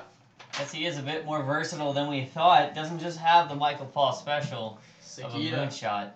Segita has walked and struck out. Big designated hitter. Anchorage native, Segita. He's about a home run short of a 3 true outcome game. Yeah, as there is a breaking ball in the dirt. For the Miners' sake, let's hope that he gets another punch out here, Michael Paul. I'd be much happier with that outcome. Michael Paul's first Miners strikeout would come at a good time. Miners have yet to have a 1-2-3 inning in this game, but 2 runs allowed. Here's the pitch from Paul. Fastball. Wow, where did that one miss? That one looked pretty good. Maybe a bit up. 2-0 on Segita. Here it comes from Paul. Fastball off the plate, so Segita is going 3-0. Hasn't even had to lift the wood off his shoulder yet. Fausto Lopez would be next. This seems to be where Paul locks in, though, in these down counts. Fastball there, outside edge, strike 1 to Segita. Yeah, he's been down in a number of counts. He's able to get 2 big pop-ups. 1 on McNamara, 1 on Mann, both behind in the count in the 5th. Here's the 3-1. Fastball fouled away, so he's worked back to 3-2. As that ball finds a new home on top of the Bucks locker room. Yeah, ball's rolling a little bit. Not anything crazy we've seen in either the crowd, wind. I mean, this has been a pretty normal game and a quick game at that. Here's the 3-2. Fastball called, strike 3. Michael Paul with his first strikeout in a Miners uniform. I kind of tipped it there. First strikeout, 2 away, as Michael Paul is 1 out away from the Miners' first perfect 1-2-3 inning of the day. That was also the 3rd time he'd been teetering on 3 balls for an at-bat. Way to stay locked in there and just find your zone. Paul battling for the Miners out there, giving them all he has. Here's the pitch to Fausto Lopez. It is off the plate, ball 1. Yeah, local time here in Anchorage, Alaska is only 8:24 as we're playing in the bottom of the 6th with 2 outs. Here's a fastball lined into left center field. Long run for Wilson, still going, and he won't get it. It's short hopping the wall. Wilson up with it around second. Into 3rd is going to be Lopez, and that is a 2-out triple on a ball barreled the opposite way to the gap by Fausto Lopez. And he was confident with it. Obviously, with 2 outs, you're going to be going regardless. But when it left his bat, it seemed like he thought it was going to get past him. Wilson nearly ran it down at the wall there, though. Wilson went a long way into the left center field gap, all the way to the warning track, but it was just over his head. And as he was going after that one, he missed it and ran into the wall. Nothing he could really do about that. As now the 9-hitting Ornelas in. Pilots threatening again. We'll see if Paul can work around it. 1-0 count. Can't blame Wilson either. Not the most forgiving warning track of rocks here. No. There's a fastball just off the plate, 2-0. Yeah, the warning track out there isn't the best that we've seen, but at least it is out there for the outfielder's sake of not running into the wall. We'll just say it's not conducive for diving catches. There's a fastball. Oh my goodness, that was just low. Tight strike zone tonight. 3-0 on Ornelas. Takes a lot to impress the home plate umpire today. That looked pretty good. 3-0 coming from Paul. Fastball and it missed low. That's a 4-pitch walk for Devin Ornelas. And now it's going to be 1st and 3rd for the leadoff hitter, Blake Wink. As now coming out of the dugout is Tyler LeBrun with the right-hander throwing the pen. We'll see if he makes the move down there. LeBrun took over duties as pitching coach in the absence of J.R. Dwyer, so we'll see what he does here with Paul as the infield converges to meet on the mound. It seems like they have a few arms that have been warming up down there. I saw 22, Evan Floyd, warming up his arm down there before. He's only been going about 1 inning at a time, so they could have someone else in mind for the close. long meeting at the mound, and this is honestly probably a strategical move too, in order to get that right-hander in the pen, warmed up and loose. But it appears LeBron's going to stick with Michael Paul here, trusting his right-hander, who tight-roped out of damage in the 5th. We'll see if he can pull another Houdini act here in the 6th. This time it was his own jam that he put himself into, but it's all about how you get out of it, really. Got 2 outs, including a strikeout, and gave up that triple to Fausto Lopez, and then walked Devin Ornelas on 4 pitches. And Ornelas with a ton of speed over at first. You got to think he might be going early. Paul at the set, first pitch, fastball, gets it over, strike 1. Wink seeing one there, and Paul, for seemingly rare time, getting that first pitch strike over, but he does there. Heading the count 0-1. This might be one of the few times he's ahead in the count. As he's going to go even further ahead, 0-2. 2 good fastballs for Michael Paul. 2 of his best fastballs all night. And he's got Blake Wink in a deep, deep hole. Paul at the set. As he steps off now, Ornelas bugging off first, waiting to run on a moment's notice. They've stolen, I believe, 3 bases in this game. They've also gotten a passed ball along with a balk. Paul, 0-2 set. Here it comes. Fastball grounded back to the mound. He's up with it. Underhand flip to Sorelli at first, and Michael Paul. How about that? Works around damage in both of his innings so far, and the Miners get out of it, still only down a run. We'll head to the 7th. Casey Rother, the big bat, due up first for the Miners, and we'll be back in just a moment.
We're back here in the 7th. Casey Rother will lead it off for the Miners, looking to extend that hit streak. 0-2 on the day. And with him to the plate, first pitch swinging down the third baseline. That's a fair ball. It's going to roll to the corner. Picked up in the corner around first. Racing into second is Rother. How about that?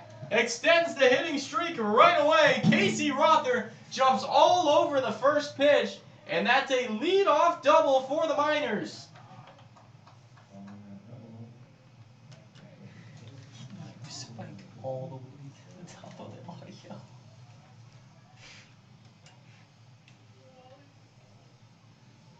So now, with nobody out, it's Aaron Walters to the plate.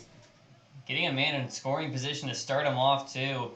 That's going to be a great leadoff, especially for a man that got a hit for the last at-bat as Walters swings it with all he's got at that one. Swinging through the fastball was Walters, but if he gets the chance, he can tie this game up.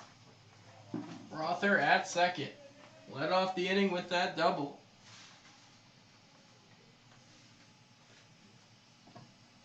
As that pitch is in the dirt, blocked. Good take by Walters. 1-1. Walters from Angelo State. Just trying to drive in the run for the Miners. He's got a hit on the day already. Ricky Tibbett still out there for the Pilots here in the 7th.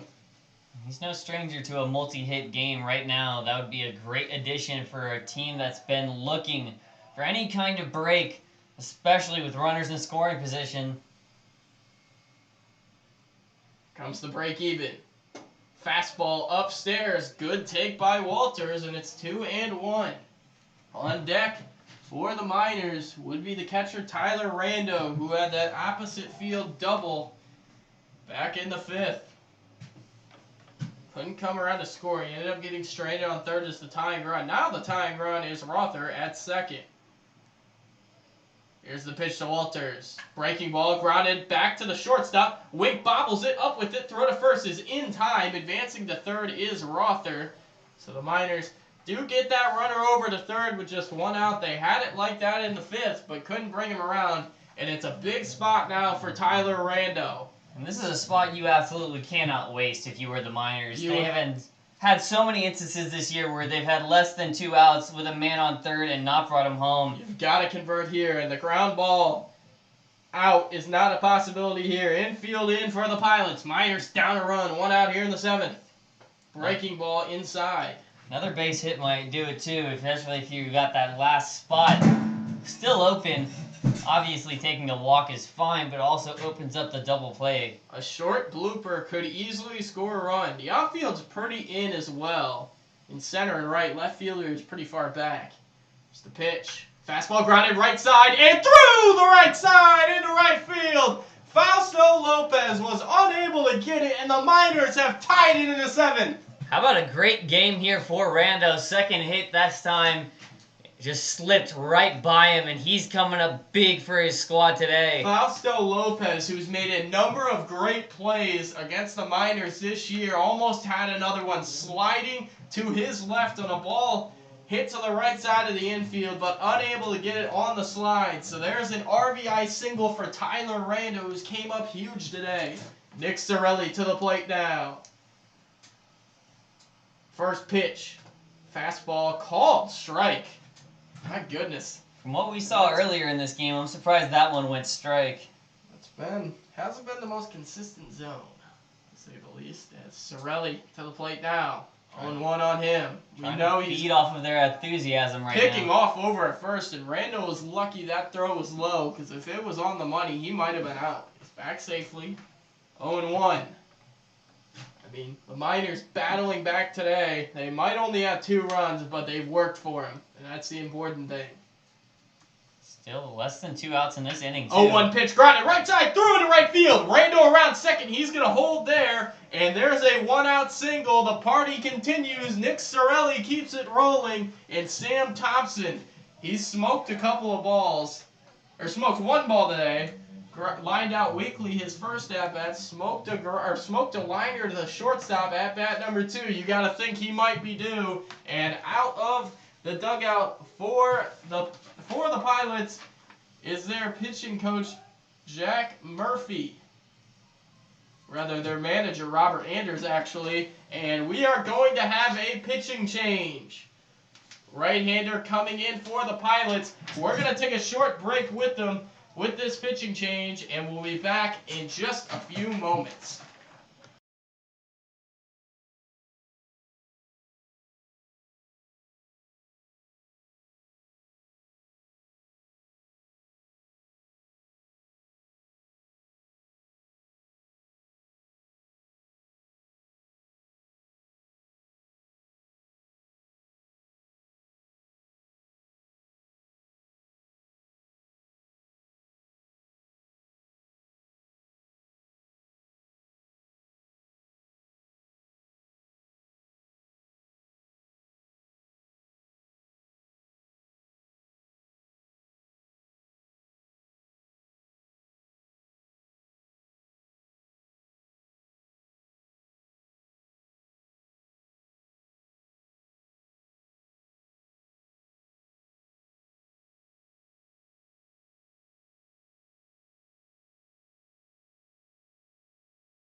Welcome back here as we start the bottom of the seventh once again. New pitcher on for the Pilots, Sam Thompson to the plate.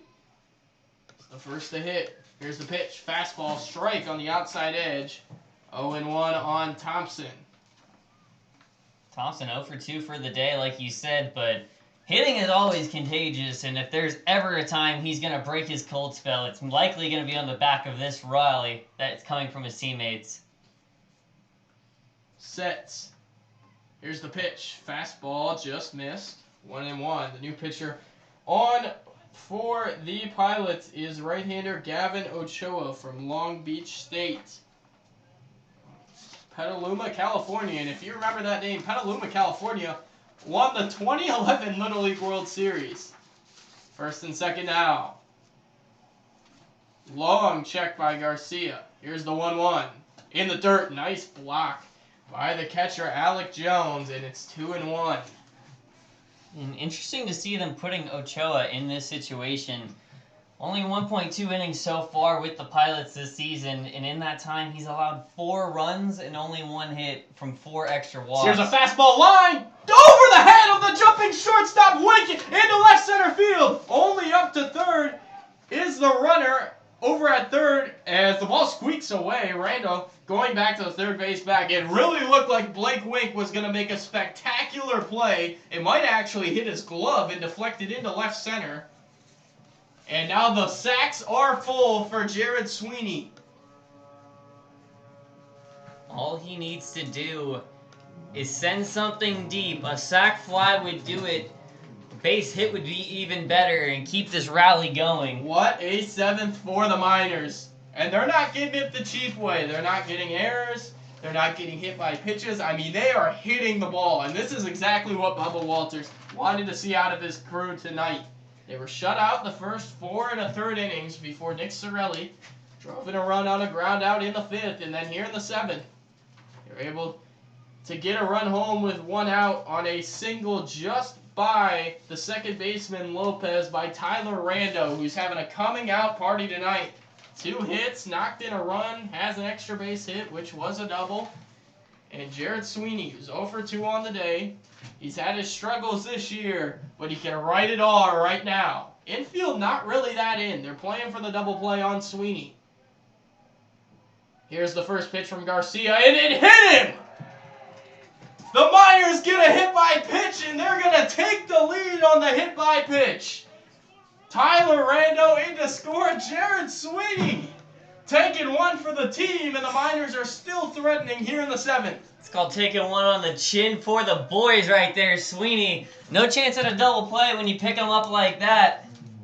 Miners have not won a road game yet this year, trying to buck that trend.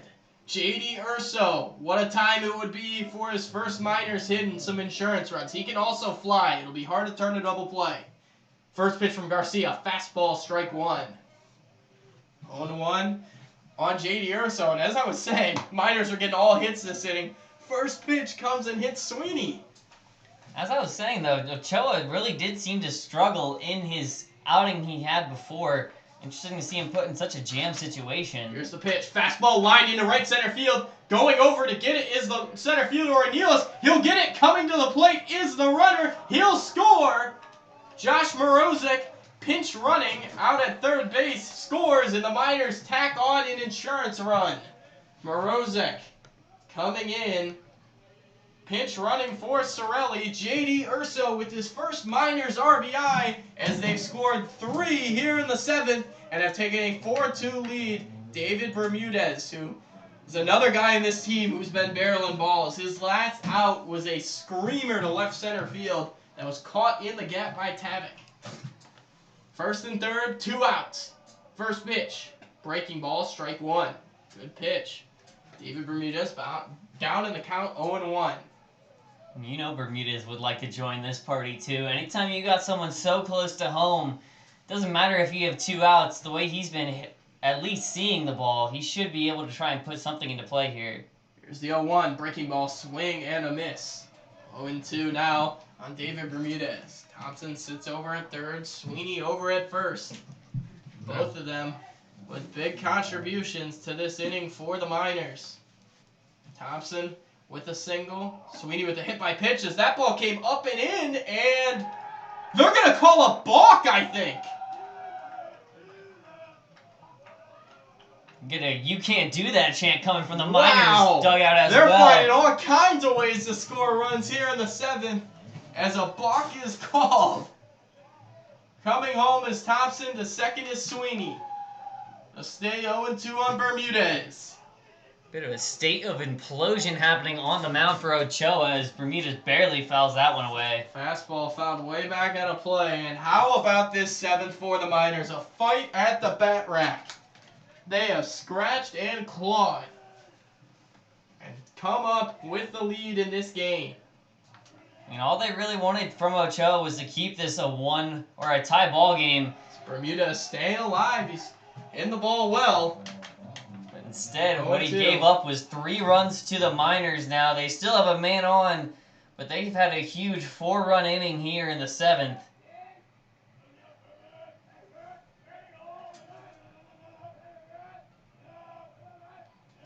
0-2 coming to Bermudez. Here it is. Breaking ball upstairs. 1-2. David Bermudez started off the year not seeing the ball that well. A lot of strikeouts. Hits haven't came for him yet, but he's definitely seeing the ball a lot better at the plate. Able to work counts. He's had some really hard outs. Here's the 1-2. Breaking ball, and he'll fan there.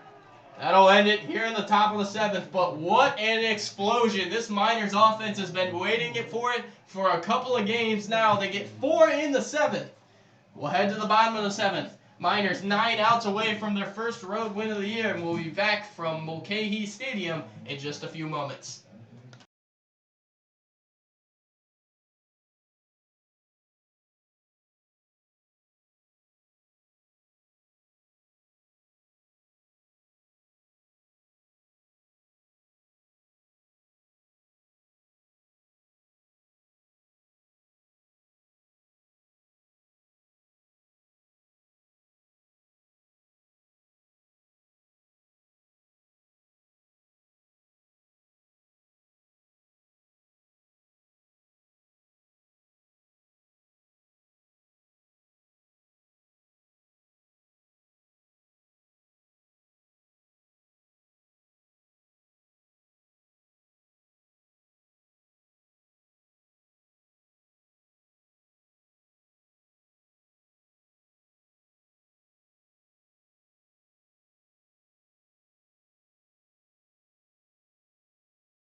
Welcome back here from Anchorage, Alaska, the top of the world.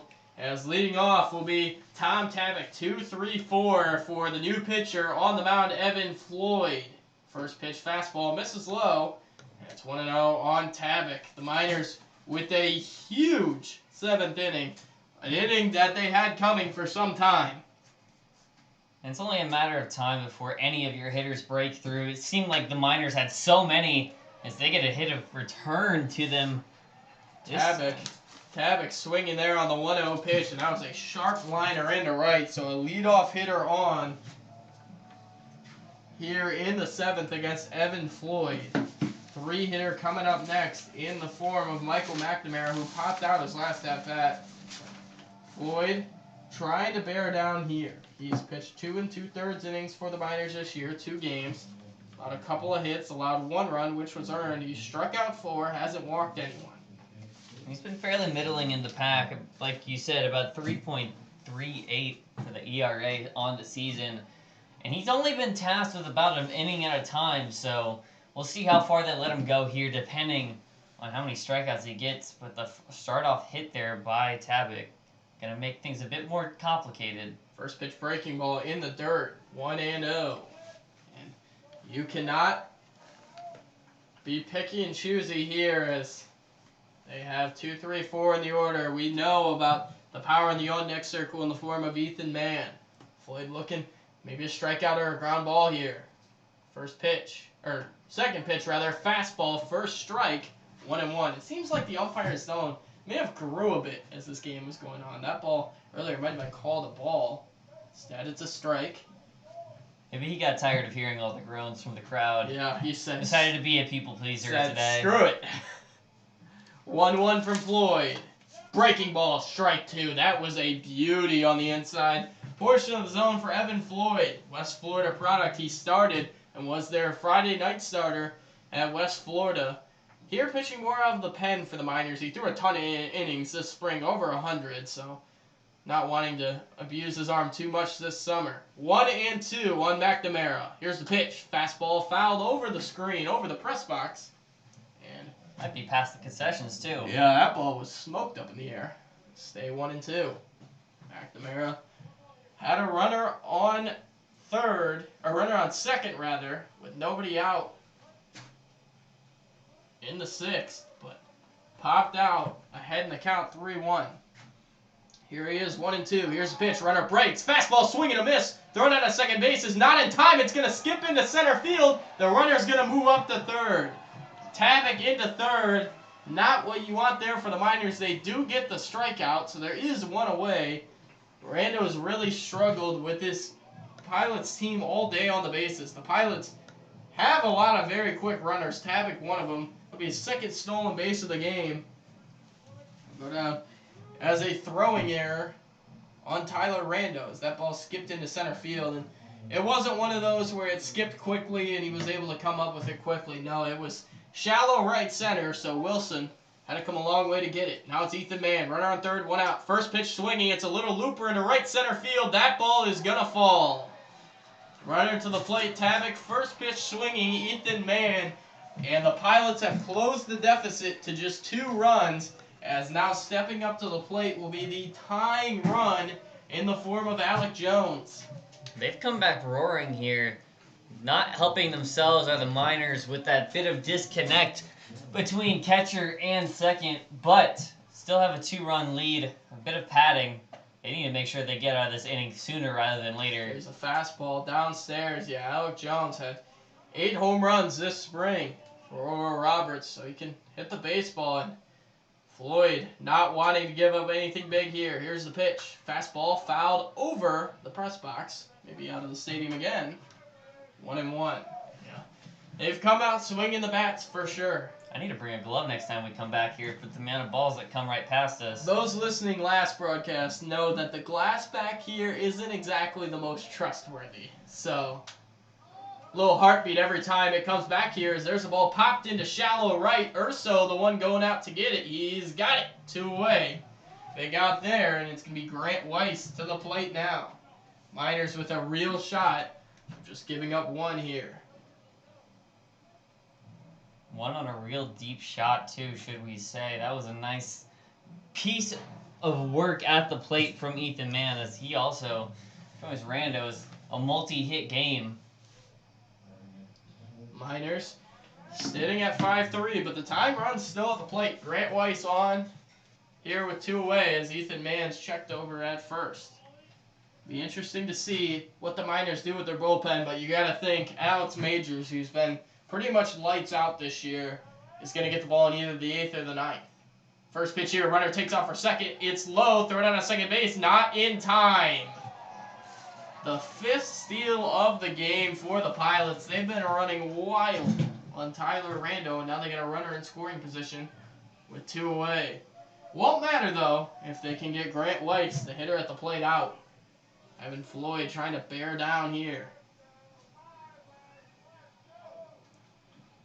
Some rallying cries from the native Anchorage crowd here, too. Trying to get something going as they're still down 2. So here's the pitch. Fastball fouled away. 1-1 here.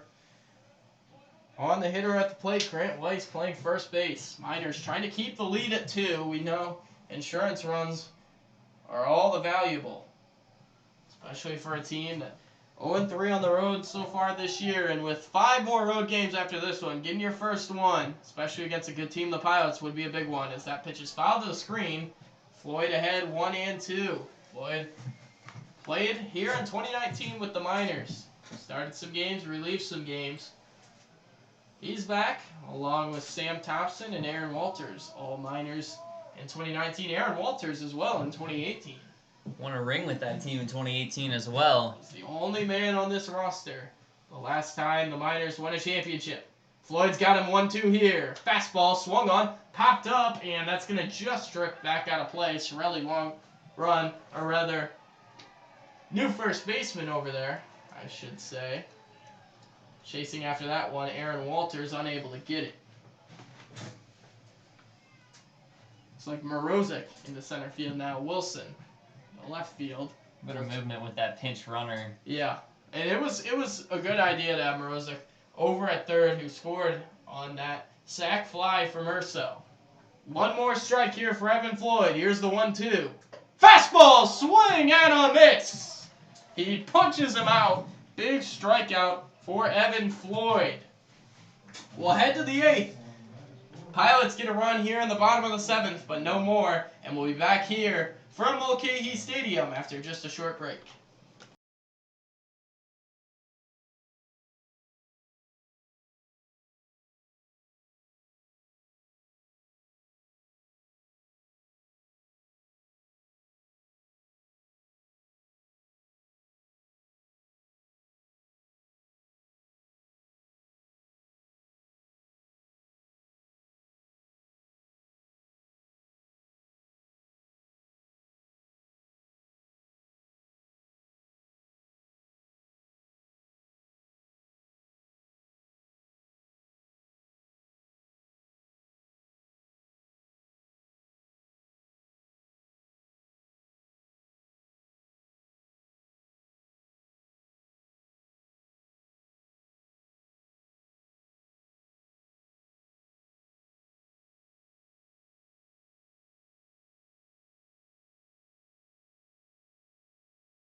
Welcome back here from the top of the world, Anchorage, Alaska. Tyler Wilson, who moved over to left field in that 7th inning, on to the plate. The 2-hitter in the Miners lineup as this ball shot back up the middle. Lopez up with it, throw to first in time. Fausto Lopez continues to impress on that defensive side, but his one blemish was unable to get that sliding ground ball in the 8th, which gave the Miners a run. It's going to be Casey Rother. Extended his hitting streak last at bat, 1 for 3 on the day with a double. And we're already back to where it all began in the last inning. A win today for the Miners means 2nd place in the ABL standings. As new pitcher actually on the mound for the Pilots in the form of number, I believe, 27, Zuko Tillman, who we saw first time out against the Pilots as a starter. Pitch from him here. It misses way off the plate. 1-1 here on Rother. Last time they played against Zuko Tillman, they didn't really get any runs against him until he was finally off the mound. There's a fastball hit into center field pretty deep. Going back is Ornelas. Still going back. He won't get it. It's off the wall. Rother around second. He'll hold there. And Casey Rother give him a couple of two-baggers on the day. Casey Rother continues to hit that ball well, searing a liner over Ornelas' head in center field. And it's a one-out double. And Aaron Walters to the plate. And Ornelas continuously underestimated how far that ball was going to go, as he seemed like he was getting ready to settle under it about 2 or 3 times before realizing it was still going over his head. I mean, Rother is just barreling the baseball. And right now, he is probably the early season MVP in the ABL. I don't think there's a question. There's a first pitch to Walters, strike one. Walters grounded out sharply to short, but more importantly, moved Rother over to third, back in the 7th. And that helped kickstart the 4-run 7th for the Miners to take the lead. 5-3 here in the 8th. Runner on second, 1 away. Here's the pitch. Breaking ball off the plate. 1-1. You know, Walter wants some of his own ribeyes as well on this game, though. Happy to advance the runner. Be even happier to drive him in by yourself. It looks like the Chinooks are in danger of dropping a game against the Bucks today in Shugiak, as there's a fastball off the plate, just off the plate. 2-1. 5-2 in the bottom of the 7th. Anchorage Bucks leading, in the Bucks on a nice little 3-game winning streak would improve to 4 in a row and get back up to 500. 5-5. The loss for the Pilots here would drop them to 5-5. Tillman, lefty on lefty matchup. He's at the set, checking Rother a couple times. Here it comes, and it misses. No, called a strike. Wow, it looked like it was in a different area code off the outside. I'm pretty sure I could see the catcher's mitt go over to that right-hander's batting box, but regardless, it's an even count, 2-2 now, making it a bit harder to get on base by balls. Walters, the native Texan, back in. Break-even pitch from Tillman coming. Here it is. And that one just missed low. So Tillman's ran it 3-2. There's a base open over at first. On deck circle for the Miners would be Tyler Rando. First time Miners could get on via a walk. Got on with a hit by pitch earlier with Sweeney, but here it comes. And that's ball 4. Misses way off the plate with a breaking ball. Zuko Tillman walks Aaron Walters, the Cal State Northridge lefty, 6 foot, 200 pounds, is now in a bit of a predicament here. 2 on, just 1 out. And Tyler Rando, who has been right up there with Casey Rother today with big hits. Rando drove in the game-time run in the 7th, looking to drive an insurance run here. Here's the first pitch from Tillman. It's a fastball, strike 1 at the knees. Falling behind 0-1. Miners do have a 2-run lead. Doesn't look like much action down their pen, though. Maybe Evan Floyd's the man in the 8th. Tillman at the set. First pitch. Swung on, grounded up the first base line, but that's going to go foul. So 0-2 on Tyler Rando, but on his double earlier, he fought off a 1-2 pitch for the base hit. And he'd like to add some more impact to this game. At this point, Rando, like you said, in the conversation for MVP of this game for sure. Rando has been really good for the Miners today. 0-2 pitch from Tillman. Looking to make a good game great. It's on the way. Fastball grounded slowly up the third base line. McNamara fields it, and safe at third is Rother. Oh my goodness, what was Michael McNamara doing down there at third base? Thought he could maybe make a quick step. Didn't take enough time to consider where the easy out was. Had he fielded that ball and threw it to first, he easily had Rando. It would have been second and third. Instead, it looked like maybe he was trying to let that roll foul. Picked it up late, tried to tag the bag quickly, but Rother, alert hustle over there. Bases loaded for Josh Morozek. 1 out in the inning still. First pitch is a breaking ball, strike 1 to Morozek, who came off the bench. The pitch run for Nick Sorelli back in the 7th. Morozek scored on a J.D. Urso sac fly. Here's the pitch. Breaking ball in the dirt, swing and a miss from Morozek. And now it's 0-2 on Josh Morozic. Bases loaded here. Miners, prime opportunity to tack on. You need to make some kind of contact here if you're Morozic. Who can fly? It's going to be tough to turn a double play as there's a breaking ball. Nice block. Alec Jones has really impressed me today behind the plate for the Pilots. He's done a nice job blocking balls. No pass balls, no wild pitches. I have a similar philosophy with umpires and catchers. If you generally don't know their name, it's a good thing. 1-2 is in the dirt, blocked by Jones. Yeah, that was a really good analogy, actually. Never thought of that. You're giving me something to think about. Something for any offensive lineman in the NFL. Angel Hernandez. We know him for a reason. 2-2 pitch, and it's a breaking ball. It misses way off the plate, and Josh Morozic can walk in a run here. Morozic back to the plate now. Be the second earned run of the game via walk, this time on balls. If he has an off pitch here. That pitch is just fouled away by Morozic. Just got a piece of that. He'll stay alive to see another one. Morozic back in, still 3-2. I mean, this is very big pitches here from Tillman. Lines, here's the 3-2 again. Fastball line, over to first base, dropped by Weiss. He'll go to first, and everyone's safe. Another run home for the Miners. Josh Morozic with great hustle up the first base line. It looked like Weiss, who came off his position at first base to field that on the short hop, was going to try to go to second. Instead, nobody is out, and it's 6-3 Miners.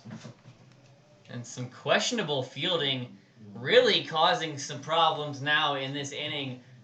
We already talked about McNamara on first third. Base swinging, Sam Thompson down the right field line. Long run, and not going to get it is the right fielder. Man, had he caught that, that would have been interesting because the runner on third, Aaron Walters, probably would have scored easy on the sac fly. 3-run advantage. Thompson singled in that long seventh, and they've got a long eighth going too.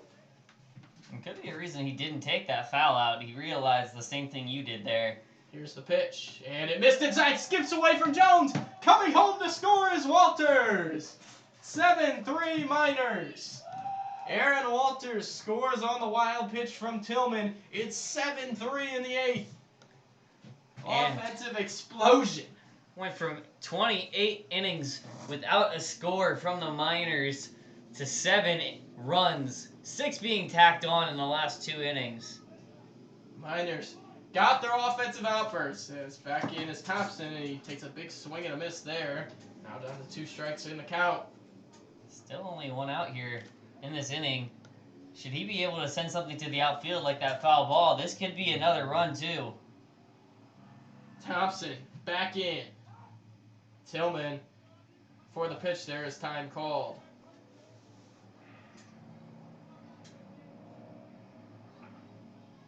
There's the pitch. It's up and away, and it's full now on Sam Thompson.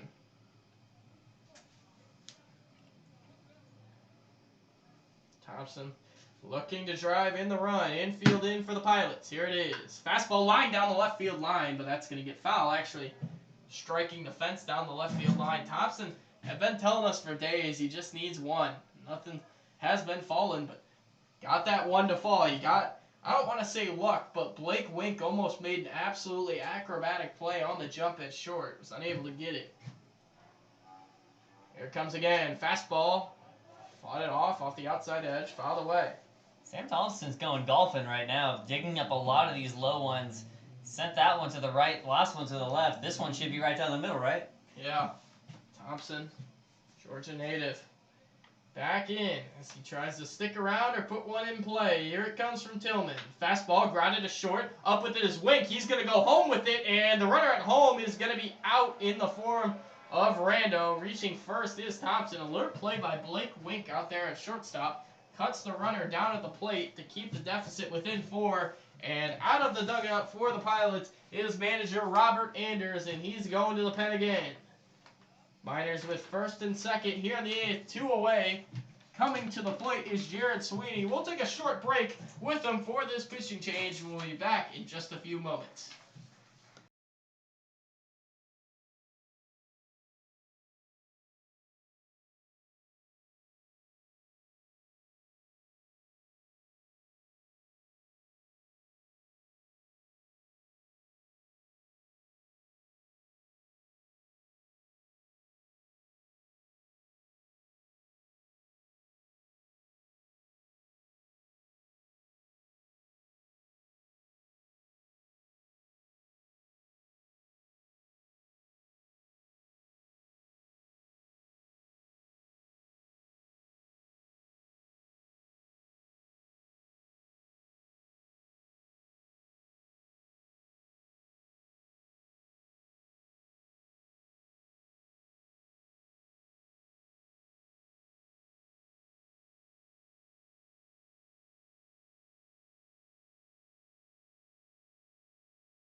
Welcome back here from Mulcahy Stadium. Jared Sweeney into the plate as we have a new pitcher, Joey Rodriguez, on for the Pilots. Joey standing at an even 6 feet tall, 185 pounds. He's a junior from Old Dominion, hailing from Virginia Beach, Virginia. Jared Sweeney, who drove in a run on the hit-by-pitch, first pitch he saw in the 7th to take the lead as the first pitch from Rodriguez misses away. And Rodriguez is definitely more of the pitcher I thought they would have go with for a jam situation instead of Gavin Ochoa doubling his strikeout to walk numbers in the last season. He was definitely much more dominant despite the limited exposure, only 17 innings pitched this previous 2021 season. Here's the pitch, swing and a miss from Sweeney. I must have jinxed us because this game was going very fast. First 6 innings, we were at about 8:24, but the past inning and a half has taken almost an hour. We're sitting at 9:11 local time. Game started at 7 p.m. It's called the magic of baseball. Yeah. As Sweeney steps back in, 1-1 pitch, swing and a miss. Sweeney missed it again. It's 1-2. Yeah, I listened to a podcast, the Jim Day podcast, who is a TV personality for the Reds, and he actually brought in the radio broadcaster for the Cincinnati Reds, Tommy Thrall, and he was making a point that he doesn't believe in any jinxes besides saying a game is going fast. That was his only thing that he said that he actually believes in. It seems very fitting for today's occasion, to say the least. Here's the 1-2. Swung on, hit into right field. That ball's going to get down. Around third, Morozic. They're going to send it to the plate. The throw to the plate is going to beat him by a ton. How about that? Ethan Mann can hit the ball and throw him out. I like the initiative, but Morozic was the only person they probably would have trusted with that job, and Mann just sniped him from the outfield. Yeah, Mann with a one-hopper. That was a fantastic throw on the money, and that'll do it here in the 8th for the Miners. But they tack on a couple insurance runs. We'll head to the bottom of the 8th. Miners up 4, and we'll be back here from Mulcahy Stadium in just a little bit.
Welcome back here from Anchorage as we start the bottom of the 8th. Miners 6 outs away. Evan Floyd back to the slab for the Miners.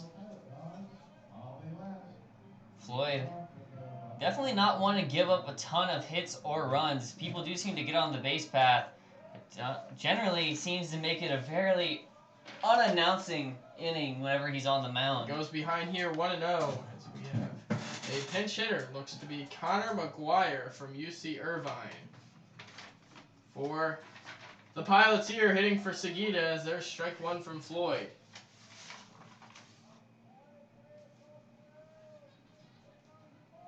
Floyd even in the count, 1-1.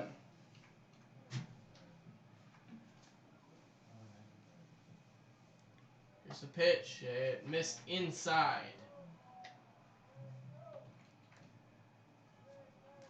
2-1.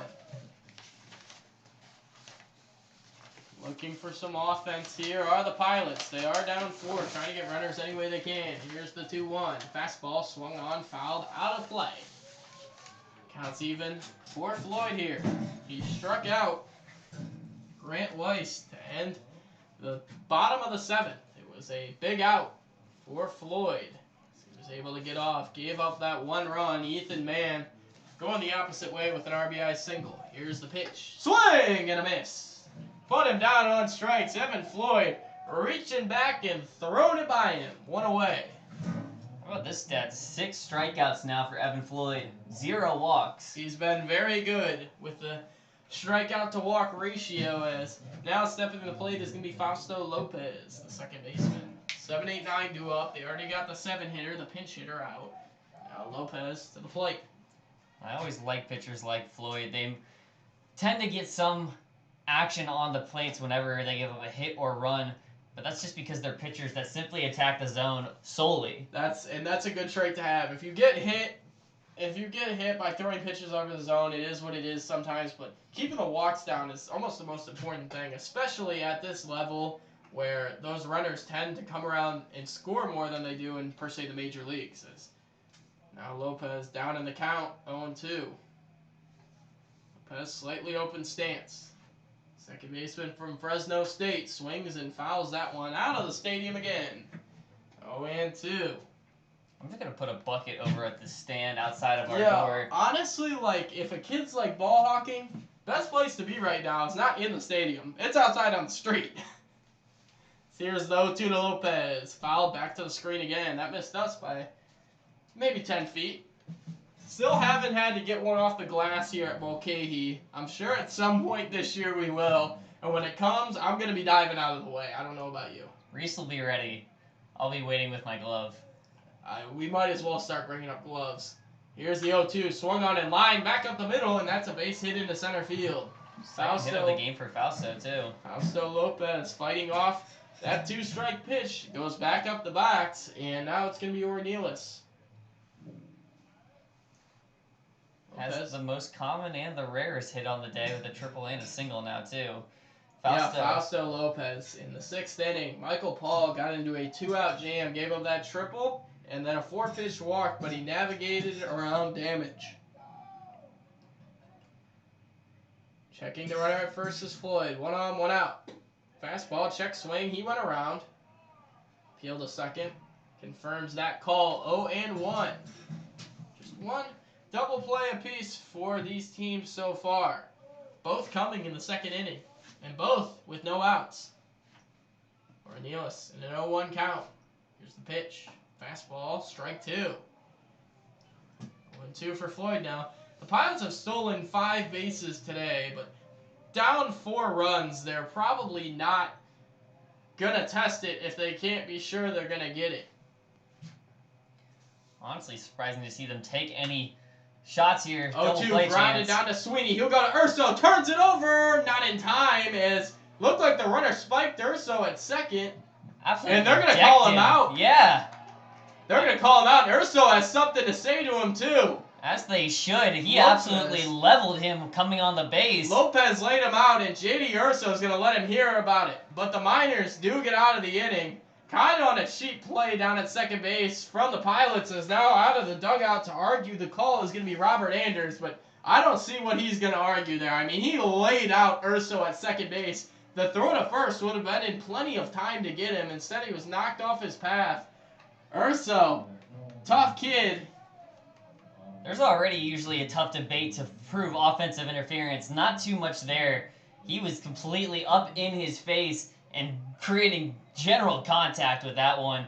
As now jogging off the field is Robert Anders, and we'll jog off with him. We'll head to the 9th. Miners 4-run lead, 7-3 here from Mulcahy Stadium, and we'll be back in just a few moments.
Welcome back here from Mulcahy Stadium as we start the top of the ninth, and J.D. Urso, who was in the middle of that conflict to end the eighth, went the Miners' way to the plate first.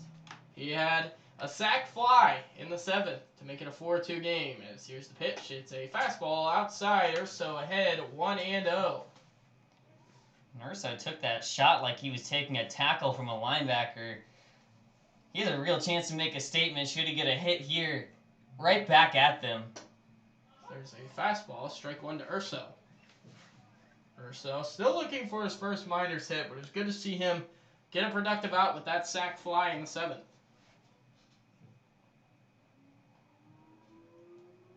As now stepping off the mound, it's the pitcher Rodriguez, and he's back on now. Here's the pitch. Slider missed way away, and Urso ahead 2-1. Urso's been in a lot of long counts today, contrary to yesterday. He was swinging early yesterday. Probably a bit of jumpiness, excited to get out there. Today, he's been much more patient. It's easy when you have a new team. Want to get your first hit almost immediately. We saw the same attitude with Ricky Nunez, his first game. He sees a fastball there on the outside edge, and it's 2-2 on J.D. Urso. Urso plays at Tampa. His dad, Joe, is actually the head coach at University of Tampa. Highly successful Division II program, as there's a pitch way off the plate. Urso, another 3-2 count. Works way ahead. Talking to Urso yesterday when he got in, he was on our pregame show too. Really cool guy. He carries himself well. He's got that kind of like coach's son chip on his shoulder a little bit. Very humble guy. Reminds me of Francisco Lindor. As that pitch misses low, and how about J.D. Urso? Back-to-back productive at-bats there, getting his first Miners walk. He's on with nobody out here in the ninth. Always feels good to touch the pillow for the first time in a new uniform. David Bermudez to the plate now. Bermudez struck out to end the seventh inning. He's taken the collar today. One of the few Miners to not get on base in this game now that they've had those two productive innings. Fastball there from Rodriguez for strike one. Outfield, it's been interesting for Anchorage Day. Their right fielder man is pretty much straight away, but to pretty much every hitter, their center fielder Ornelas has been shaded a bit towards right center. Still in center as the runner takes off here. Sack bunt down by Bermudez. Collected by Rodriguez. He'll go to first. The throw gets away. Moving up to third is Urso. Bermudez will stay at first. Now he's coming home. Here's the throw to the plate, and he is out by a bunch. Urso thought he could catch him napping, and Ethan Mann's second inning in a row is going to get an outfield assist. One away. Urso coming around third. He thought he could catch Mann napping, but not to be. Not the outfielder to test for these Glacier Pilots, if anybody else Ethan Mann. He can do it all. I mean, he is a really impressive player. Redshirt freshman this year at New Mexico State. I would not be surprised in the next couple of years to hear his name called in the MLB draft. I mean, he is a very strong player. Not only a whole lot of flaws. Tyler Wilson swings and misses at that one.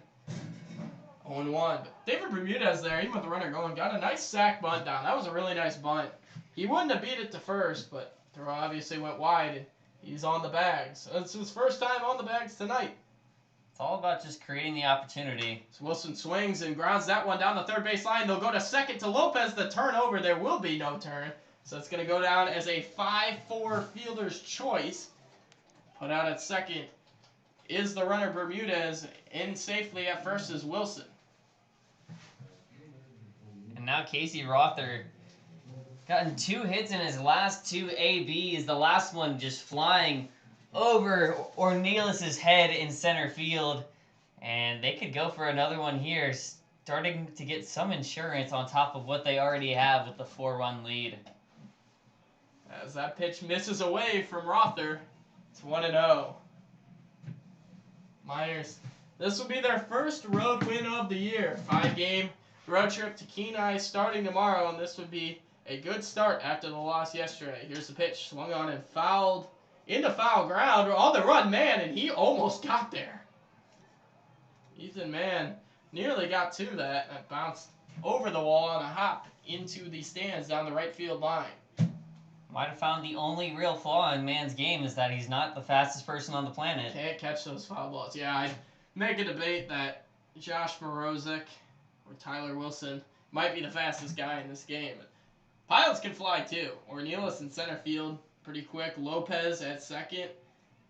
As here's the pitch. Check swing, went around Rother, and now he's down to his last strike in the count. I always like watching a power batter. After they get jammed up and stuck like that, they always seem to take their back foot swing outside the box with extra oomph after that. Almost like he's trying to get it back. Rother back in, down to his last strike. Here's the pitch. Misses off the plate. Rother now in a 2-2 count. I'd like to shout out my buddy Jake Perkins watching this game back in Cincinnati, Ohio. Reds are losing right now, so he probably isn't the happiest. Here's the pitch. Missed way away, and Casey Rother has ran it full. We've already seen him double twice. If he gets another double with Wilson moving on the 3-2, Wilson's gonna score from first. Outfield, Ornelas specifically, with that ball got hit over his head last time. He's playing pretty deep in center field, deeper than we've seen him today. 3-2 coming, here it is. Swung on and bounced foul up the first base line. Ornelas was definitely humbled by a Casey Rother experience. He was playing in, and Rother made sure to let him know that he needs to back up a little bit.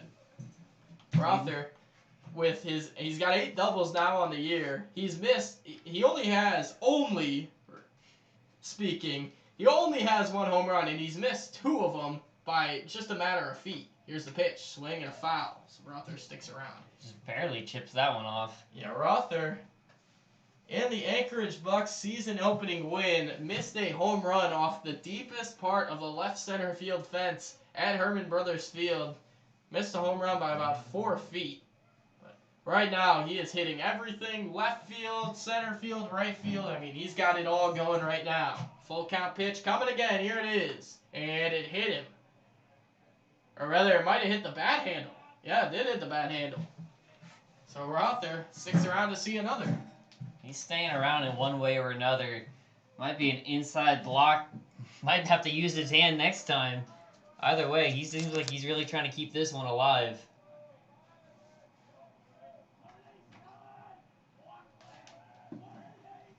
Rother still down in the count and still looking to keep this inning going. Here's the pitch, and it misses up. How about that, Casey Rother?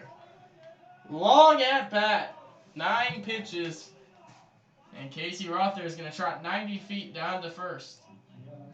Now, big Aaron Walters back up to the plate as well. He's been all over the place in this last game.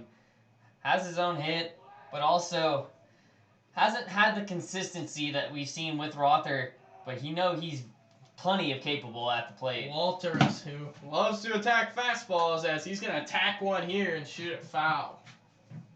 Down. 0-1 in the count. The team might need to thank the hitting spree to Aaron Walters. Getting their first hit in the game wasn't immediately followed by success, but he opened the floodgates for this team.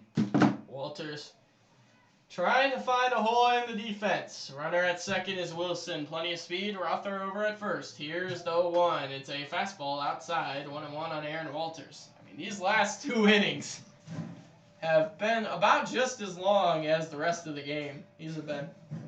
This has been the Miners' offense at their fullest. No complaints from us here, though. I mean, the Miners getting on the board after 28 1/3 scoreless has been really nice to see as Walter shoots that one out of play.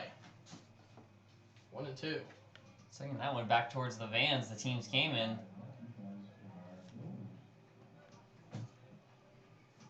Now Walters down in the count again. Will he pull a Casey Rother and find his way to plate? He certainly has the ability to, as he sits 1-2 now. Rodriguez at the set. Here it comes. Missed way off. Rodriguez goes even now on Walters. Walters going to try to foul off anything that isn't a fastball, and anything that is a fastball, he's going to try to take it deep. I haven't seen a Miners home run number of games. A nice one, nice time for one now. Here's the pitch, and it missed away. It's 3-2 once again. Runners will be on the move. The Miners have a real chance right now to break this thing completely open in the ninth. Right now, if you're Rodriguez, you really cannot seem to find your put-away pitch. They're not fishing at anything on the outside, and now you find yourself in an even count, or a full count once again. Rodriguez at the set. Runners on the move. Swung on and fouled back out of play.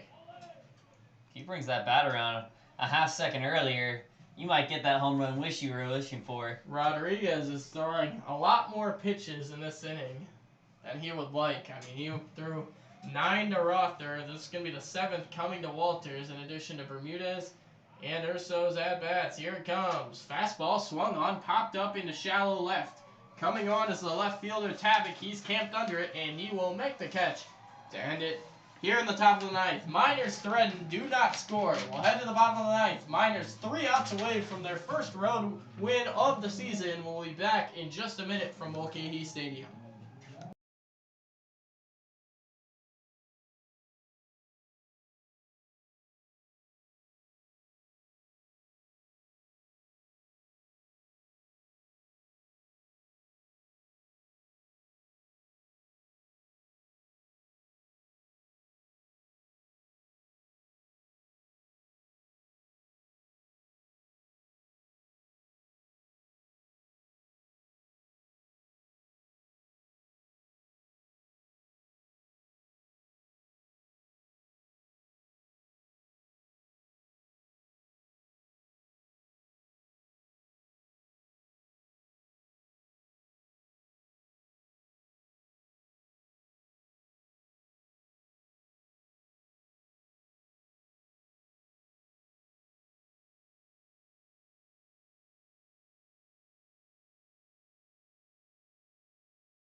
Welcome back as we start the bottom of the ninth. Alex Majors, the right-handed pitcher from Texas A&M, on for the Miners. Majors on the year, 6 innings pitched, just 1 run allowed.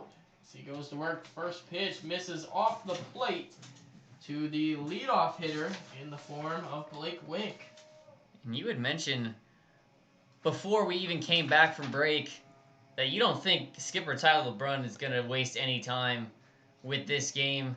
He's going to try and put his best man on the mound and end this as soon as possible. And Majors has arguably been their best reliever. Nate Beimel actually has been more efficient, 8 2/3 with 14 strikeouts, but Beimel is dealing with a little bit of a rib injury right now, so he's on the shelf for a couple days. But Majors, first run allowed in his last appearance, but he's been electric as he misses up there, 2-1. Majors 6 innings pitched, 7 strikeouts. Texas A&M Aggie gig 'em. You really wanted to say that, didn't you? Yeah, I did. I 1,000%. I've been waiting to say that.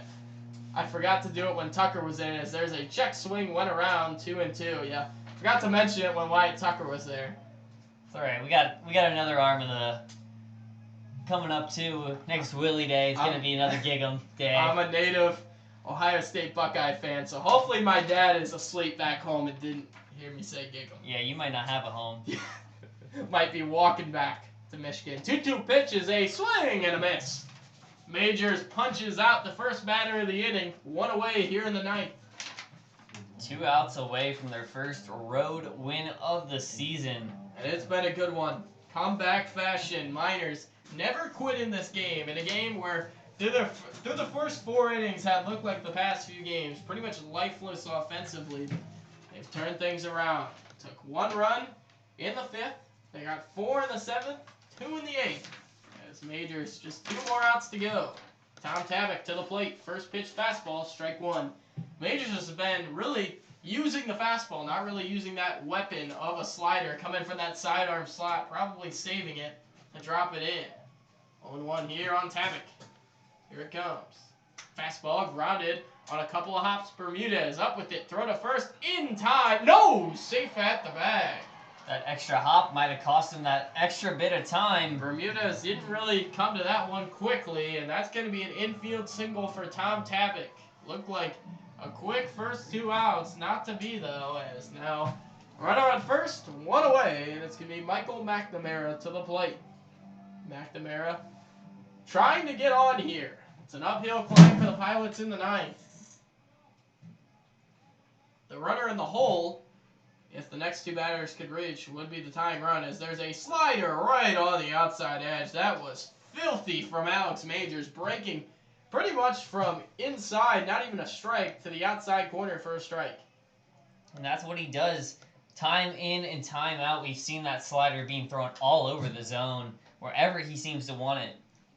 That ball's fouled away, 0-2. Another scores, it is remained 5-2, top of the 9th in Shugiak, the Anchorage Bucks, who sit in 4th place in the league, trying to go to 500, lead 5-2 over the league leading Shugiak Eagle River Chinooks. Here's the 0-2, runner breaks for second. It's a slider off the plate for a ball thrown out of second base. Is not in, might have been in time, but Urso couldn't feel it cleanly. Up with another stolen base as Tom Tabak make it 6 on the day for the Pilots. There's one thing that the Miners really want to work on as a takeaway from this game. It's got to be the connection from their middle infielders and Rando. All those stolen bases have come, and a lot of them has been challenged. The only one that's been close. Turf speed is no joke. Runner breaks for third here as that pitch is fouled away. Remaining 2 strikes here on Michael McNamara. You know, the connection has been perfect, but thankfully for the Miners, they've been able to strand a ton of runners tonight. It's been kind of a flip script. The Miners have been the ones for the past few games stranding all kinds of runners, really all season. In scoring position today, it's been the Pilots. Majors trying to strand 1 more here in the 9th. Ethan Mann in the on-deck circle. Majors at the set. 2-strike pitch. Breaking ball fouled back to the screen. That's a tough thing to do, to make contact with that slider from Alex Majors, but making contact and spoils it away. Stay at 2-strike count. Majors' whole pitch with his slider is just one fluid motion. From the sidearm, it really seems to just glide wherever he wants it to go. He has that movement down perfectly. Here's the pitch. Swung on in line. Over the head of Bermudez into center field. Up with it quickly is Morozek. Around third is the runner. He'll hold there. And all of a sudden, it's first and third. Just 1 out here for the Pilots. And they got Ethan Mann coming to the plate. Not the man they want to see coming to the plate either. With only 1 out away right now. Does have the option for a double play ball, and with the quick conference between Rando and Majors, it's possible that's what they're discussing. Using that slider down low to draw into some kind of game-ending trap for Mann, but he's a dangerous player with a bat in hand. Ethan Mann. 2 on, 1 out. And it would be perfect for the Miners' 3rd double play of the game. Here's the first pitch. Fastball fouled away, 0-1. The man in the on-deck circle is the tying run. All of a sudden, man sits at the plate. Man with plenty of power. You got to be careful here if you're Majors. We thought there was 2 outs in the inning, but an infield hit by Tom Tabak kick-started it. Here's the 0-1. Slider, swing and a miss. Flailing at that one. We don't see that often. Was Ethan Mann. Now he's down 0-2. That was Alex Majors testing. How bad do you want to be the hero? Majors at the set. 0-2 pitch. Swung on, roped on a line into left field, and that's going to drop in front of the left fielder, Wilson. It's another RBI for Ethan Mann on an 0-2 pitch. And how about this? All of a sudden, the tying run to the plate in the form of the catcher, Jones. As now we're going to have a meeting at the mound. Tyler LeBrun out on the mound, and this is strictly a visit. There'll be no change. Nobody warming in the Miners' pen. That ball barreled by Manny. Left that over the plate too much on an 0-2 count. Tyler LeBrun, one of the things he was saying about the pitching staff is they really need to start getting pitches more off the plate on 0-2 counts. And there, that one caught too much. Majors gives up the run. 7-4. Tying run to the plate. Alec Jones hit 8 home runs this spring. Granted, was with aluminum bats, but he does have some home run power. First and second. Let's also give credit where credit's due. We've talked up Mann plenty, but that's 3 hits, 3 RBIs. He's well accountable for 75% of the score for the Pilots right now. Majors trying to finally slam the door. First and second. 1 out. Sets here. Here it comes. Miss low. Majors behind 1-0. Jones up. On deck circle. Grant Weiss. Majors. Sets again. Here it comes. And it missed off the plate with the slider, and he is all of a sudden gone down 2-0.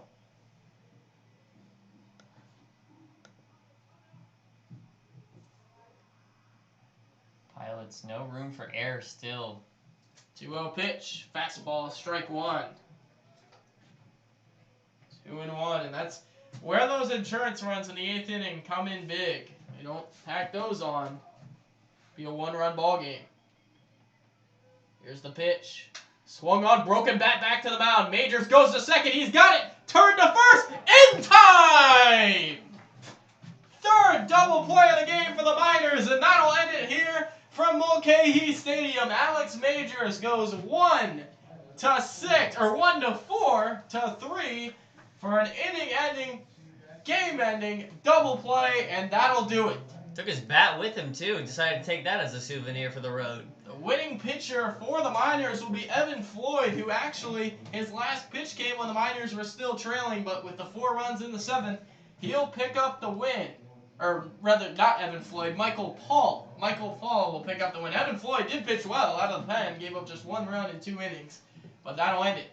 So once again, the winner of today's game is Michael Paul, dropping the loss. For the Pilots will be Ricky Tibbett, who came out in the 7th, but his runners on base were his, and the inherited runners were brought in by the Miners. Again, the final today, 7-4 Miners with their first road win of the year. They moved to 1-3 on the road, and they're now 6-5 overall. Start a 5-game trip to Peninsula tomorrow to face off against Peninsula Oilers in Kenai, Alaska. Thank all of you for listening. I, Reese Landon, along with my partner Sean Neef, are wishing you guys so long. Miners 7-4 winners today in Anchorage. We'll be back tomorrow, first pitch 5 p.m. Coverage will start approximately 5 to 10 minutes before that game, and we hope for another Miners win to kick off the series in Kenai. Thank all of you for listening, and good night, everyone.